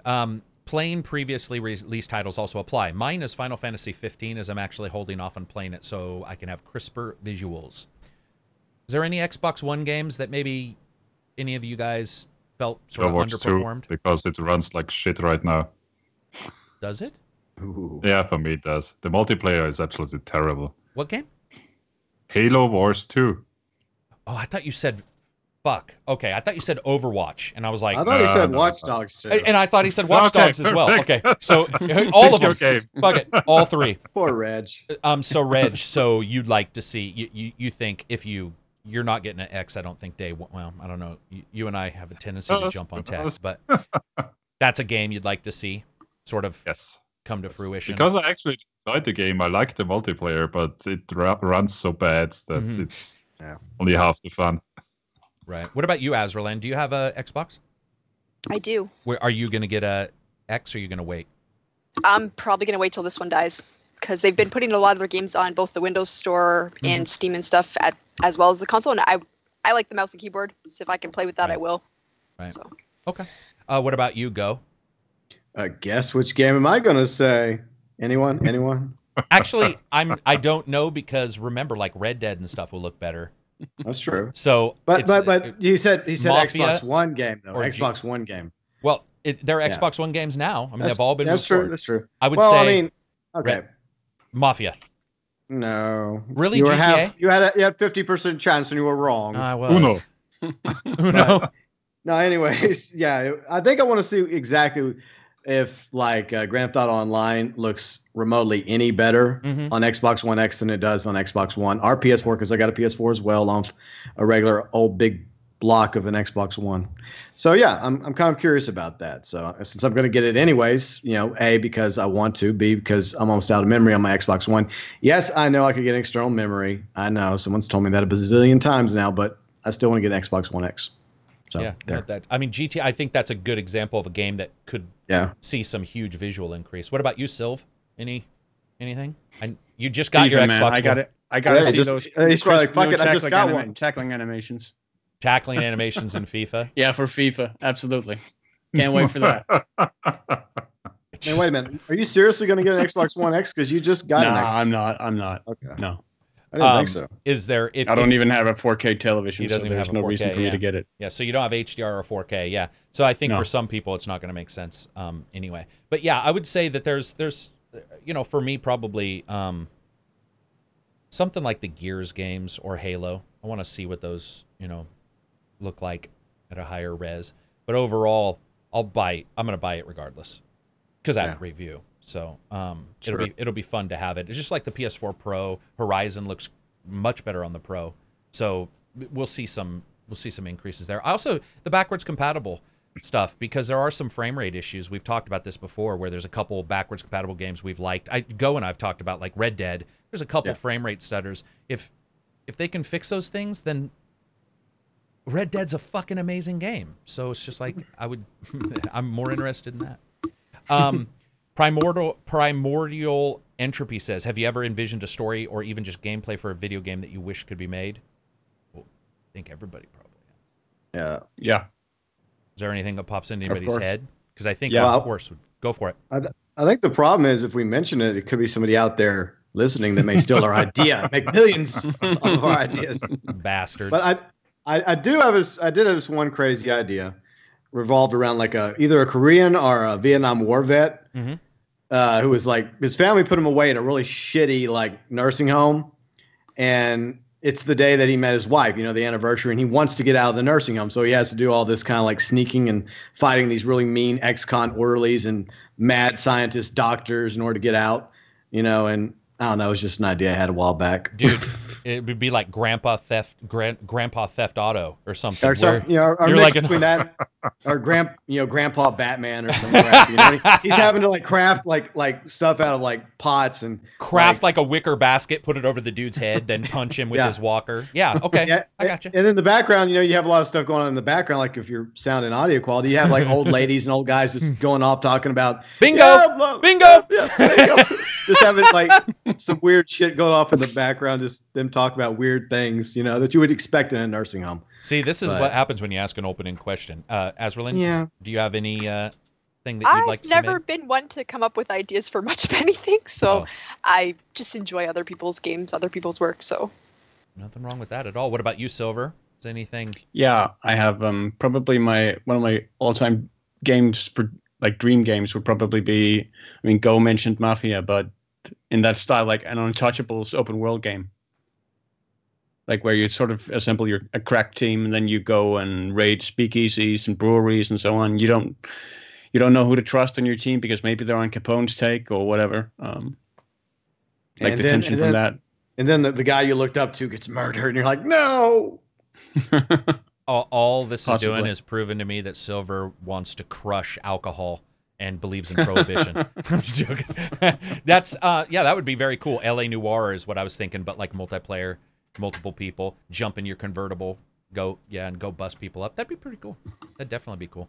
I mean, in a way, it reminds me a little bit of Mafia, though, like a mod for Mafia, I guess. Would be it wouldn't surprise me if one day we got like something similar, like a Mafia Online. Yeah. I think that's going to happen somewhere down the road. Most likely, especially with how Take-Two's pushing towards microtransactions, and the big way you can get microtransactions is through online play. So they don't care. They also put it in single player. Oh yeah, I know. They've learned the secret a lot of people don't want to admit, which is that in many ways it doesn't matter how much you yell and scream, they can pretty much do what they want. So, Yes. What about you, Reg? Is there any game or idea you've Nothing current. Back at university, we had like a whole plan set up for an adventure game about being a student there. So that's what we wanted to make, but never got around to it. Oh, gotcha. Like it usually goes. Yeah, I think we all have failed ideas of stuff. Rigged for Epic says, a lot of people were disappointed to see that the new game from Valve was a card game. Do you ever think we're going to get another Half-Life or even another Left 4 Dead? So, Reg... That announcement was great. So, Reg, I know that you were hoping for this card game, and you were incredibly excited. Totally. I saw the announcement clip, and it was just grand. Like, they were showing on the screen, like, card game, and everyone like, oh, God. You can hear them. Yeah. So, what do you think, though? Do you think we're going to see another Half-Life or another Left 4 Dead? Half-Life, I don't think so. Left 4 Dead, maybe. Because you can microtransaction Left 4 Dead? Or is there another reason why you think easier, maybe, in a weird way, to make? Easier, and I think Half-Life, there's too much hope on that title. They can never really release it by now. That ship has sailed. That's sad to think about. What about you, Silver? You think we'll ever get one of those two? I have to agree with Reg. Maybe Left 4 Dead, but I don't see Half-Life Episode 3 coming, unfortunately. Dear God, this has turned dreary fast. What about you, Azralynn? You think we'll see? Again, I agree. There's too much hype around Half-Life 3. I don't think it's going to happen, and if it ever does, the people are probably just going to shit on it for not living up to their expectations and dreams. I don't think that many people have too much hopes for Left 4 Dead 3, but that'd be a lot easier just because the second one was barely that different from the first one, if you ask me. Yeah, right.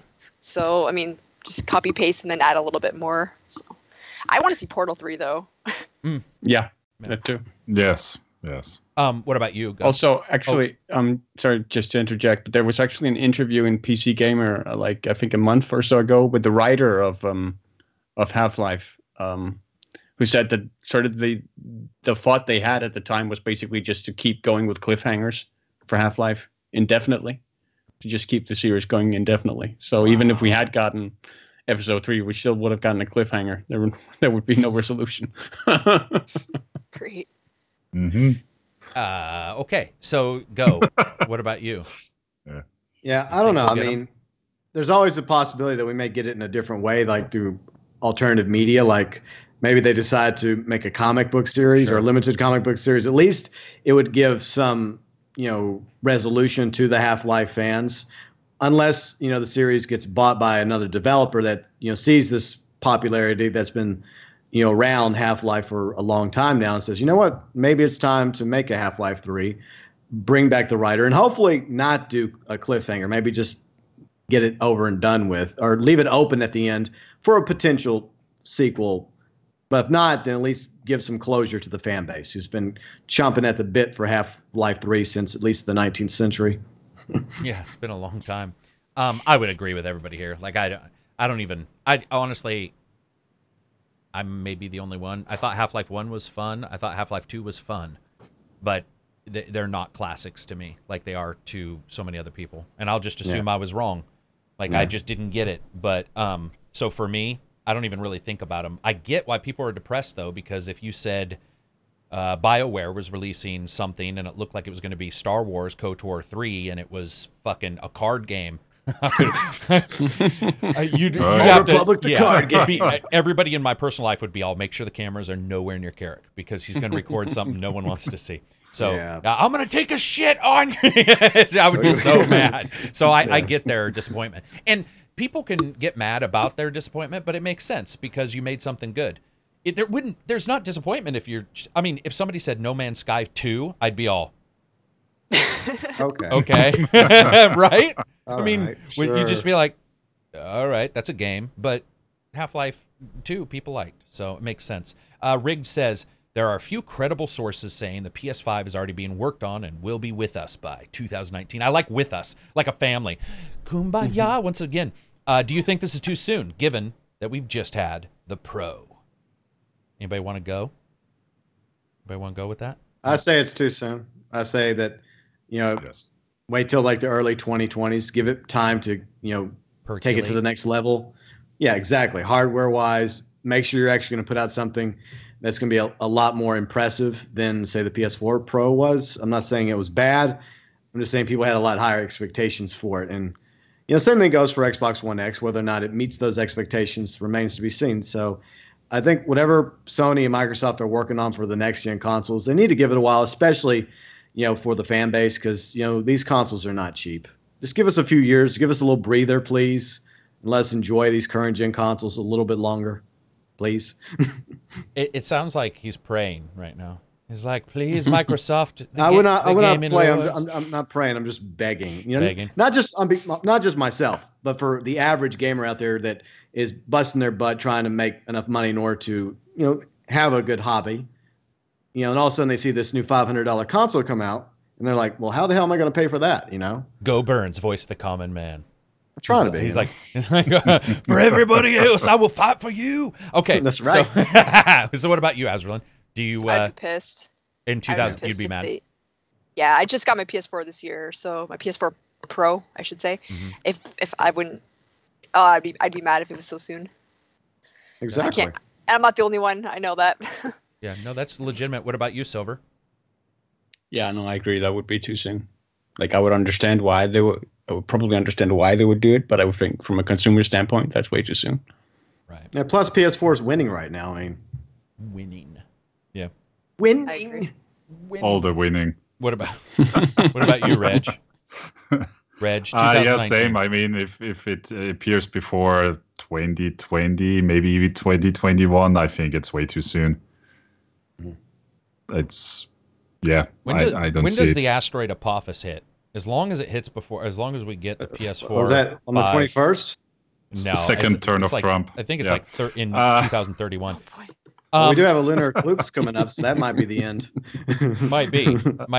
As long as it lands before the asteroid kills us all, I'll be happy. It also depends, in my mind at least, what they are doing with it. I mean, will it be backwards compatible with PS4 games or not? We don't know. Probably because not. I just imagine if it's not, it's like classic Sony release. It doesn't play your old games, and Xbox is actually going like all the way back to the cell original phone system, compatible right. about everything, then I don't think it will last forever. I think that they be a death sentence. Yeah, Reg, I definitely think that they need to do that because that's one of the biggest issues that a lot of Sony fans have had with the PS4 is the fact that they cannot play their PS3 games unless you have PS4 now. Exactly. Unless you're paying like $50 a month for shitty streaming. Yeah, screw that shit. Wow, it turned dark really quick. Like, hang on, we all need a hug. So. No, not a fan of now. So. There are a few credible sources saying the PS5 is already being worked on. Yeah, that's true. Those credible sources are the same people that understand that the very day the Xbox One was released, they were already looking at the Xbox X, saying this is something that's happened since. I think the first time I know this happened was Sega and the Master System and the Mega Drive at the time, where they're already working, and now every company does that. So credible is one thing, but I think that what we are seeing, and I'm just going to be honest here, is that a lot of times what we're seeing is fans become really nervous that their system of choice might be less powerful. And and the idea that, oh, there's always something secret. You guys got to remember that Jack Tretton on IGN basically stated, I mean, especially with Sony, that there were multiple times where they just lied because they knew that, like, somebody wouldn't go, oh, I don't want a Dreamcast because there's a PS2 that can launch missiles. And Jack Tretton was like, no. Like, it's business. Like, that's just the typical board. It's like Apple saying, we have something secret. We've got Retina display. And you're like, what the fuck does that even mean? You just added Infinite, and now it's cooler. Ultimate Unlimited Edition for game sales. All that kind of stuff is just PR. So if you look at it from a fab production standpoint, which is where I used to work, those will be looked at day one, but not in fabs. It's just people. It's like us. But if we work for Microsoft and Xbox One gets released and somebody says this small team continue looking at tech as tech increases and moves forward daily and continue to update what your idea of a spec would be. That's pretty normal. So I think that a lot of times when you hear people talking about it, though, on forums, that's just fans who are really nervous their PS4 Pro is going to be, usurped by the Xbox One X, which is exactly what happened when the Xbox One and the fucking PS4 were first being announced and talked about. Like, people were at each other's throats. I mean, secret sauce for the Xbox One. There's always crazy shit because everybody wants their system to be, the most powerful. Stuff like that. Unless you're a Nintendo fan. What'd you say? Bless you. PC. Oh, PC. Yeah, PC. Yeah, except that you're upgrading all the time and you've got fucking NVIDIA. I swear to shit. Reg and I will have to sit down and talk about this, but something about NVIDIA has been bothering me. We saw there was the rumors that, like, their new drivers would make your older cards perform less effectively, and so were they purposely like, sounds like Apple with their iPod updates. Yeah, but like with the 970 thing that happened where they're like, we didn't know you guys didn't know we did. We didn't know. It was miscommunication. Motherfucker, blah, blah. you miscommunicated the lie. So yes, you lied. So PC isn't, and PC is more expensive. And, some people, I have friends who are just like, I don't want to even worry about a keyboard. I just want to turn. I love my PC. Yeah, I get it. Both. Yeah, I get it. I totally understand. My PS4 is right next to my computer. Dude, yeah, I'm the same way. And it's like, I have friends who come over. If I have a really good PC game, I'm not going to drag my keyboard to my couch and say, let's play this. I would give them a controller because they'd look at the keyboard and go, I type on those fucking things. Like, I'm not playing a game on it. And I get that they're better input. They are, but that doesn't mean anything. Depends what for. But here's another thing that always surprises me. I've had people tell me that only go PC for their consoles and they own a Switch. And I'm like, there's some gray lines that they're jumping through right there, because technically they can say it's a handheld, and I get that, but at the same time, it's also a major console release. And it's the weakest of all of them. So, fuck off with your stupid logic, because that makes no sense to me if you're having those kind of arguments. I have one quick point about the Sony PlayStation 5 thing, just to get conspiratorial for a minute. Oh god, here we go. Hang on. Could maybe be Sony floating these rumors just to see it as a trial balloon, just to see what the reception is. Like, no, sorry, that's what I was saying. Yeah. I agree. I think Jack Tretton, I mean, he basically outed them. He was like, yeah, I mean, and not them, Peter Moore. Stated the same thing. They lie, right? Or are they trying to steal some wind? Oh yeah, we've got the PS5. And if people aren't too outraged, then maybe we can actually do something in 2019, right? Yeah. Check the outrage, because we all know they're watching ACG. So tomorrow, people will be watching and go, whoa, these guys don't want us to roll out in 2019. And they're calling up their fabs and like, put it on hold. Karak's bitching. We don't. No, I don't think so. But it is true. There could be something to be said about that. Simon Bird says, "Ooh, your thoughts on microtransactions and full-price AAA games, especially single-player games like Shadow of War." Yep. Somebody go. Well, it's the natural progress of microtransactions. Yeah. I mean, what more can you say?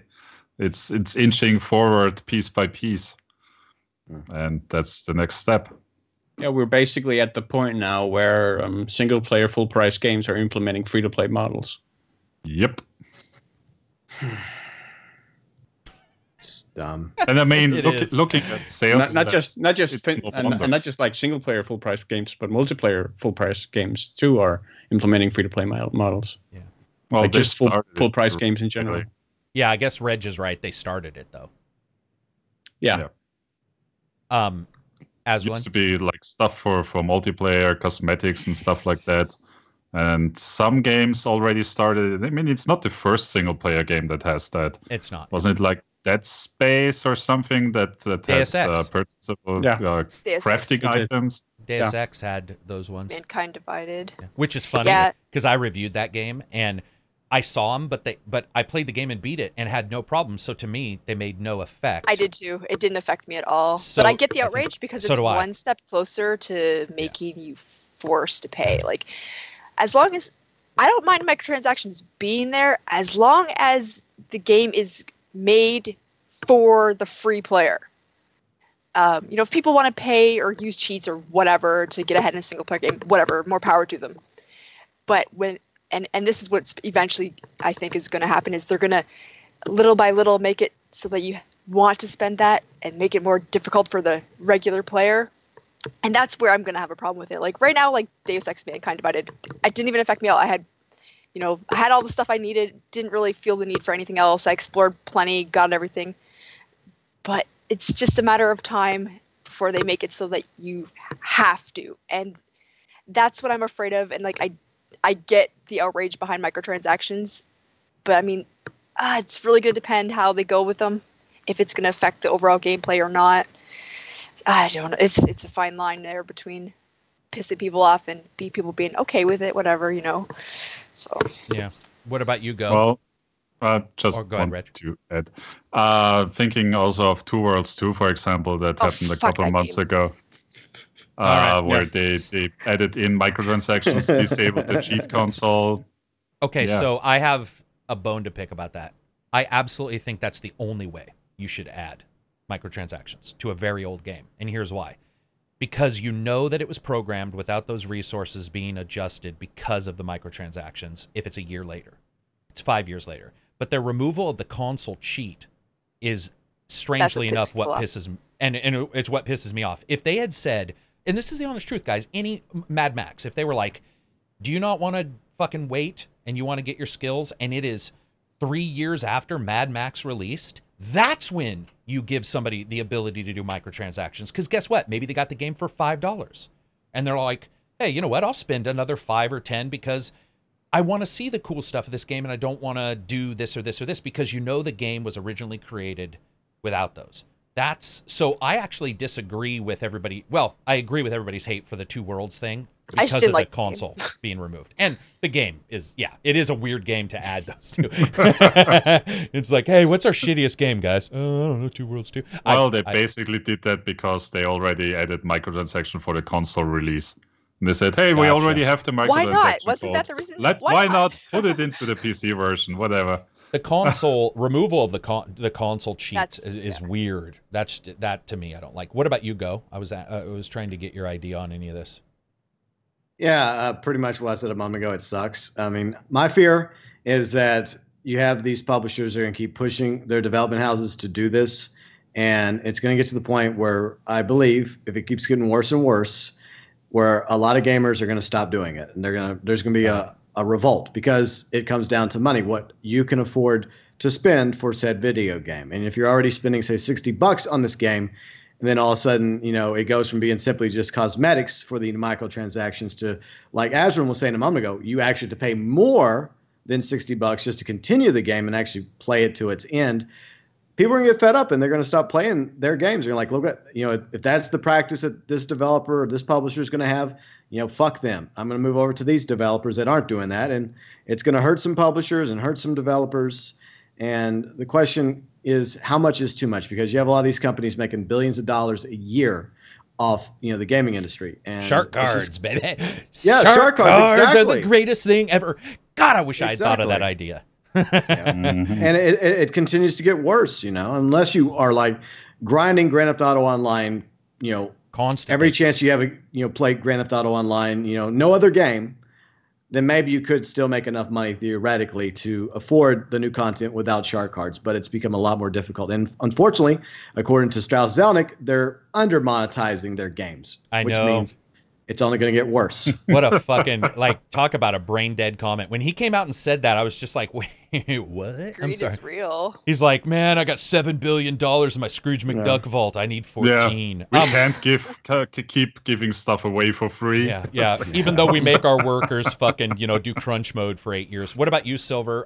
Before we move on, do you have anything to add, top this off? Just I feel in specific need to call out loot crates, because they're basically gambling. Well, that was the next part of the question. If there is microtransactions, shouldn't you get the item you want rather than having to gamble on RNG? Yeah. I agree. Yeah, you should, because it's basically it's employing the same psychological mechanic that you employ when you put people in front of slot machines. You're pulling that lever all day. Same thing when they just keep buying loot crates to get the item they want. I have a question for you, Go.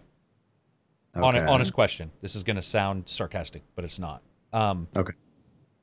So, you live in a. Do you guys have yes, we do. Indian casinos? We have casino boats in my city where I live. That's what I was trying to think of. Boat, what are they called? River boats. River boats. Yeah. Thank you. So, what's the age for gambling there on a river boat? Is it? I think it's 21 because there's alcohol served in the casino on the floor, and it ties into that. So I think you have to be 21 years old in order to go into one of the boats. The only time I ever go is every now and then when I want to play some Texas Hold'em. But if I want to do that, I can just play Prominence Poker and not spend any money. Because that's the only game that you can play where the house does not win. Every other game, it's rigged. So you might as well just give them your money and walk out. My question about the gambling is this: if I said loot crates can only be sold to people who are over 21. Yes, everybody's going to be like, well, cigarettes, people who are 18 buy it. Yeah, we know that. That's life. But I'm saying, would then the RNG problem go away for you because you're old enough, you are, or is it the fact that, and I know people are going to say credit cards can only be given to some people, but it depends on the state and the fucking nation you live in, blah, blah, and blah. Parents. And parents. Is there a possibility of somebody coming up with an idea that does work for RNG? Or are you just like, I fucking hate RNG completely? Well, as far as I'm concerned, online gambling is still illegal in a lot of countries. Yeah, and that's a big reason why Rockstar has not added the casino to Grand Theft Auto Online. At least that's my opinion. Even though you do have it in Prominence Poker, but they do it smart where you don't have to pay money, but you can buy, chip packs, but you don't have to do that if you don't want to. But if people just want to buy a shit ton of chip packs, that's fine to use at the various poker tables in Prominence Poker. But I agree that, if you're going to purchase an item, it should be for that item. Okay. Now, if it's money you earn in the game, you like fictional currency, then it's okay to have a randomization. Like Azralynn, she can talk about the way it works in Friday the 13th, the game, when it comes to getting perks. So I'll hand the floor over to Azralynn on that one. But at least you're not spending real money, though. Right. That's true. And I mean, it's not really gambling because it's just... Well, it's the same thing. It's random. Yeah, but you're not paying money. I don't think of it as gambling because you're not paying anything for it. It's kind of just you earn the points and then you roll these points and it random rolls different perks and you never get the one you want. You never do. But if I was paying real money for that, I would be livid. Gambling's serious addiction risks there. It's just so easy. I was actually a little bit addicted to esports gambling, with the CS:GO skins and stuff. The gambling with the loot crates, it's just hell. Even Chuck E. Cheese has gambling for children. It's it's I don't know, bad way to start in games like that. And it's just, get them young. Okay, so basically, then what we're saying is no one here wants RNG at all with real money. We're talking about unless and even if there's an age requirement, you just don't want it. Real money, no RNG. Yeah, I mean, the only way I think some people would be okay with it, or more okay with it anyways, is if say you open these crates or whatever, you're guaranteed to get something of value but put towards what you really want if you don't get the thing you want. Yeah. Kind of so I opened up a loot box in Overwatch. Here's some currency guaranteed for every box. Yeah, right. And then you maybe get that. I could see people being more okay with something like that. Basically how they're getting around the RNG laws in China. Yeah, I can see some people being more okay with that, but I still don't like the idea of any randomness. I don't like random. I don't like random loot. I don't like having to like Archage was horrible for RNG, and I just I spent way too much money back in the day on Mass Effect 3, like buying loot crates for the co-op in that game. Like that was ridiculous. What I'm trying to do, just wanting to unlock the right class. The reason why I'm asking these specific questions is because we really haven't given a reason of why other than we don't like it. And it's addicting. But gambling is addicting, and gambling's okay at 21. But there's no warnings in games to tell you this. Okay, so let's say they put a warning, and you have to be 21. There's a giant warning, and when the casino near me, you walk into the casino, there's a big Gamblers Anonymous, Gamblers Help groups before you even can get to the slots. Yeah, and also on stuff like scratch cards and stuff, there's the chance of you winning on there. So that's also missing in loot boxes. It gives you the odds, whatever. Even on like lottery tickets, it says you have a 1-in-1 chance of winning. Okay, so let's say they do a giant warning and they tell you your odds. Reg, would you still be against RNG in a game if it's cash? Personally, I still wouldn't like it, but I think it would be much more okay than it's right now. At least you have an inkling of an idea of what you're gambling for, basically. Yeah, right. What about you, Silver? Anything? Oh, go ahead. Oh, sorry. People have a right to spend money however they want. If they want to gamble, they should at least know the risks entailed with it. Know the possible outcomes. And like as far as the loot crate goes, like, do you have to have this item to succeed in the game? If yes, then I have a problem with that still. If it's okay, whatever. It might help a little bit, but it's not going to be a huge pay to win sort of thing.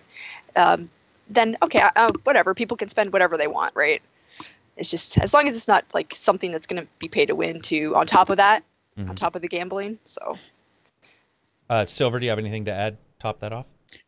I agree with Reg. That would be much more acceptable. Like part of the main objection as to how it is now is that a lot of it seems to be aimed towards like children and young people, which is like it seems to be aimed at the more vulnerable groups that are really susceptible to it.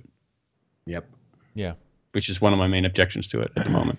Yeah, I think for me the main thing is I'm blown away that there aren't odds. I just think the odds are the biggest thing for me. Once the odds are then I could actually, because I think we're missing a lot of information too. Without the odds, then we don't really know. For sure.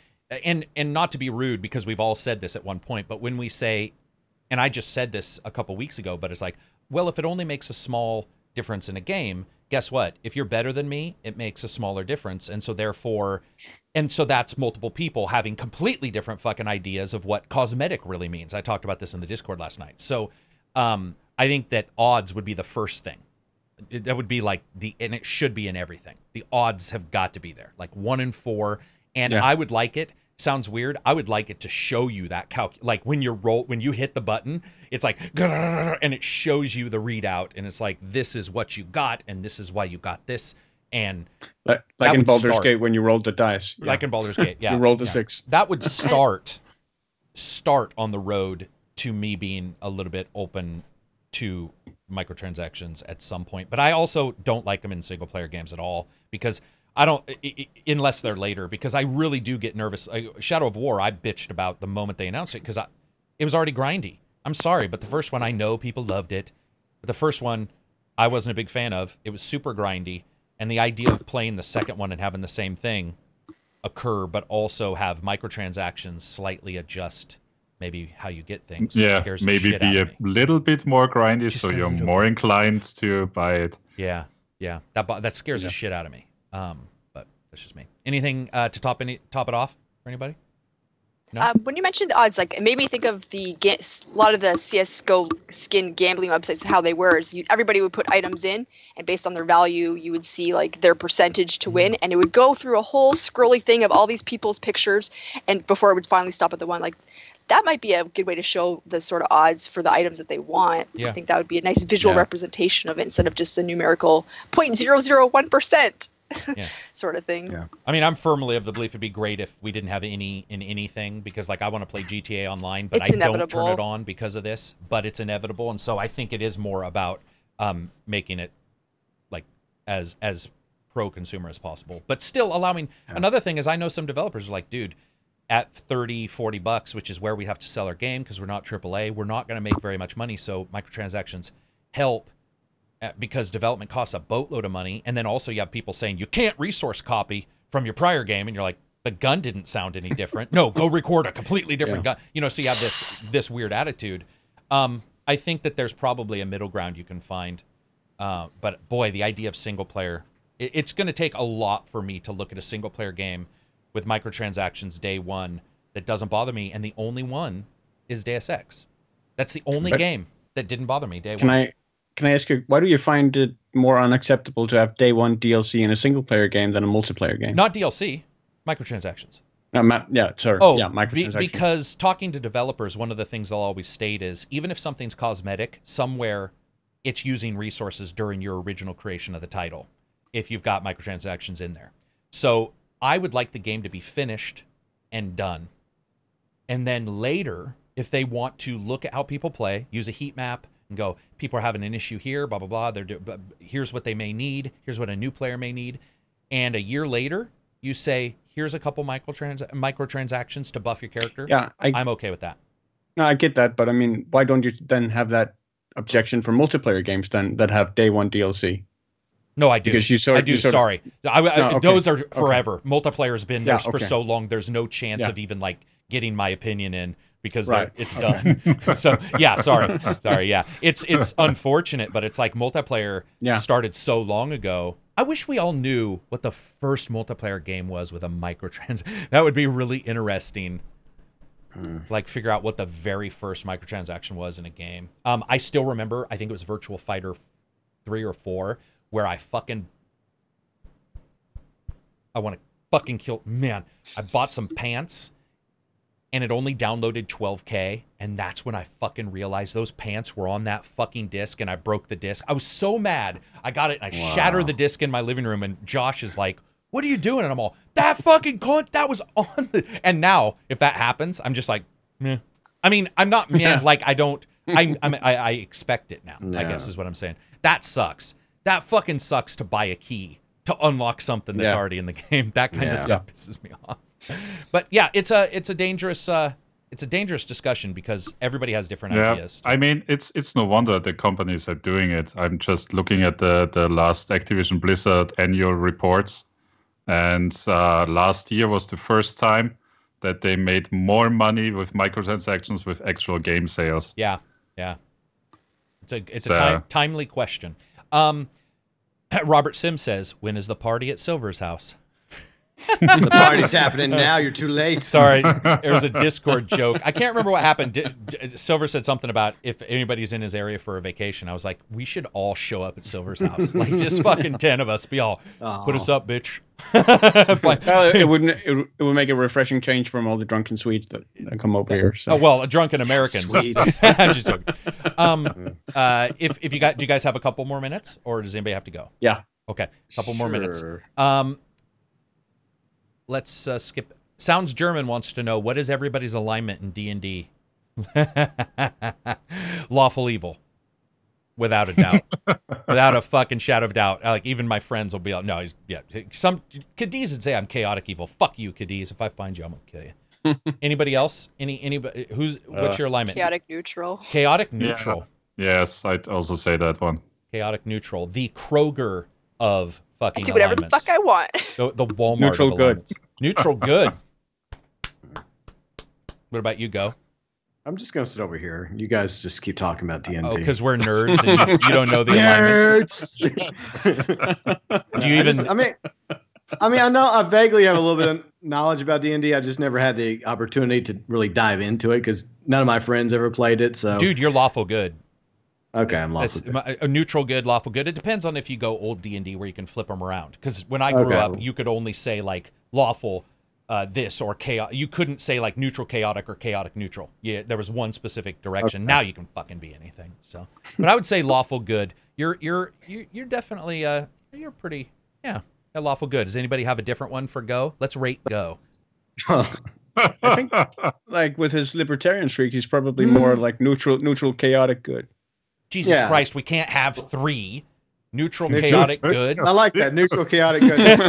Okay. Now he's the Walmart of Alliance. Well, I meant neutral or chaotic good. Oh, okay, gotcha. That was awesome. So there you go, Sounds. Kyle says, are you a fan of RTS on console with Sudden Strike 4 releasing? I love the Command & Conquer 3 games on the Xbox 360 and wish more of that genre would be released. Yeah, I am. Does anybody else do any RTSs on console? Probably not. Yeah, Halo Wars 2. I've only done Halo Wars 2. What'd you guys think? We'll start with Azralynn because I already know what Reg thinks. We disagree. I mean, Halo Wars 2, I did enjoy the game. I would have preferred it more on mouse and keyboard, though, because I like my hotkeys. Hotkeys are so good. It's just so much quicker and more responsive with the mouse and keyboard playing RTS. What did that have? Did that have directional pad hotkeys? Yeah, like it was. It was. The typical cheat. What about you, Reg? I would prefer, as I do prefer playing it on PC, Halo Wars, but it runs way worse than the console version. In multiplayer, single player is okay, but multiplayer is unplayable. What the fuck is? How is that possible? Like, I don't know. Speaking of, because wasn't it Azralynn earlier? It was like PC. It's like not for multiplayer Halo Wars. That's for sure. But I will say that as far as controls go on the console, that one is pretty well handled, I think. I would like to see more of them. Shadow of the Rat was a PS2. It was a Warhammer game. It was PS2 or PS1. I think that was real-time strategy. I like the genre. It's just, it is hard, right? Like a Steam controller might make it a little easier, but overall it's just not super... You have the separation on a keyboard. Doesn't feel as responsive. Yeah. It's not as responsive. Yeah. It's harder to be quick with the real-time when you have the... And you can't really group units the same way. Yeah, it always feels just a little off. As much as I love playing consoles, you know, when it comes to RTS... I've always preferred PC. It just feels and works way better. Yeah, even with the Elite controller and controllers having more buttons, which I like. There's only so many fingers, and you have to take your hand off of something, you know, at some point. But with the keyboard, it's pretty easy. I like them. Did you ever play Command & Conquer for the PlayStation 1? And Saturn, Sega Saturn, brother. I played the shit out of that game. Yeah. I'm a mechanical man. I can actually sing the songs from the different tracks. Such a good game. It was. Warcraft 2 as well for the Sega Saturn. It was Warcraft, right? 1 and 2.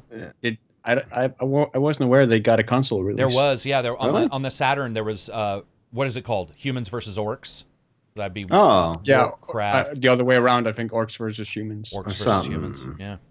Yeah, they had that on the Saturn.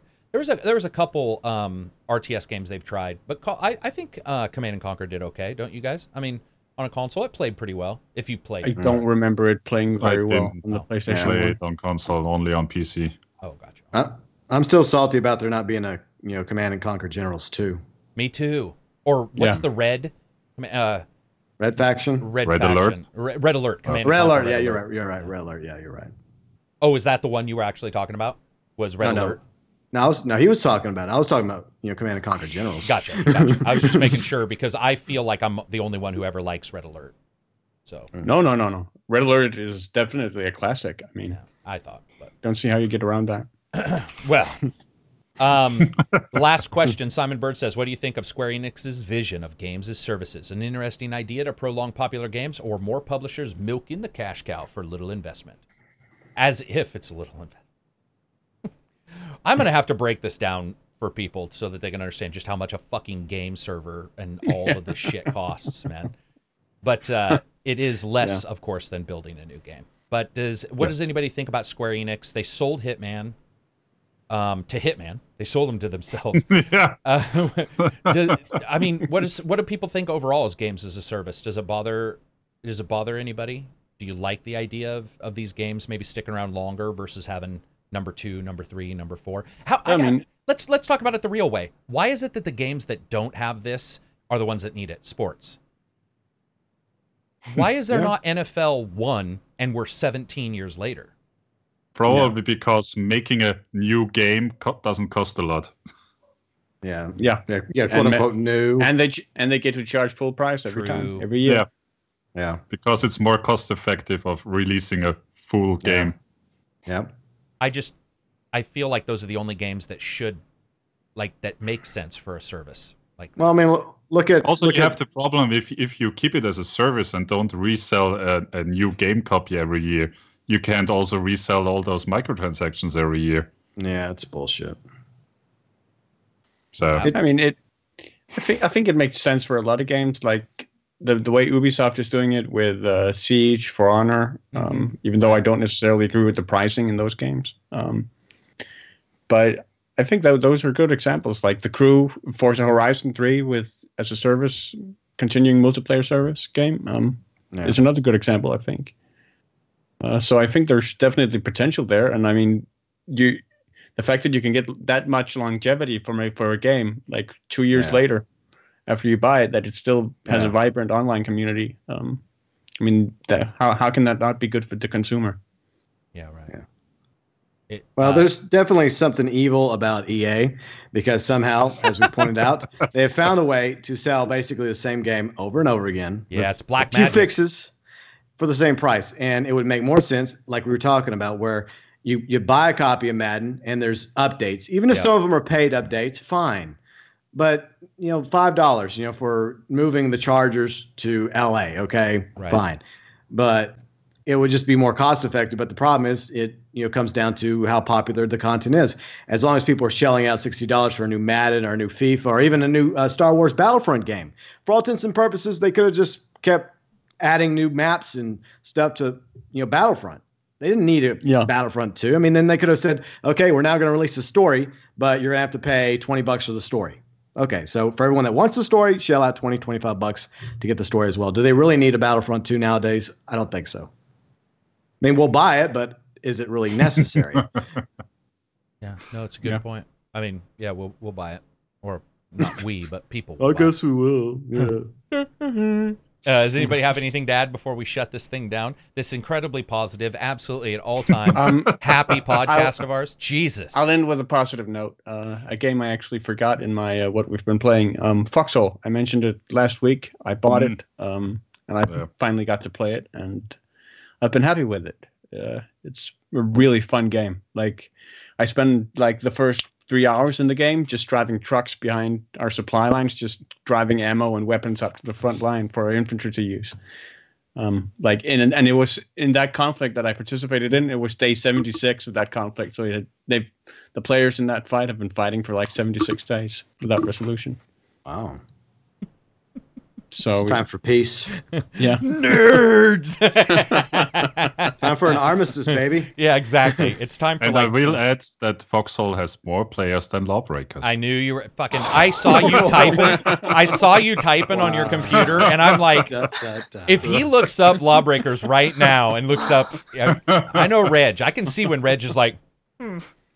Excuse me a moment, Cliff Basinski, and let me check your current numbers.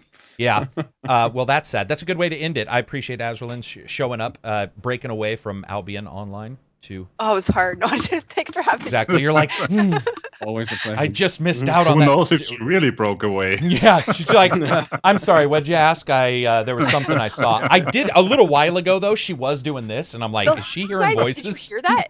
No. There was giant thunder outside. Gotcha. Yeah, for just a second, I was like, Hellblade has come real. She's like, what? I'm hearing voices. Yeah. Anyway, thank you, everybody, for showing up and discussing the different things that are going on in game. And thanks to the patrons for giving the different questions.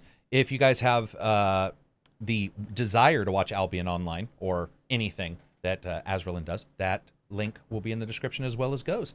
Peace out, everybody. Enjoy your week. Enjoy your weekend. Thanks. Yeah.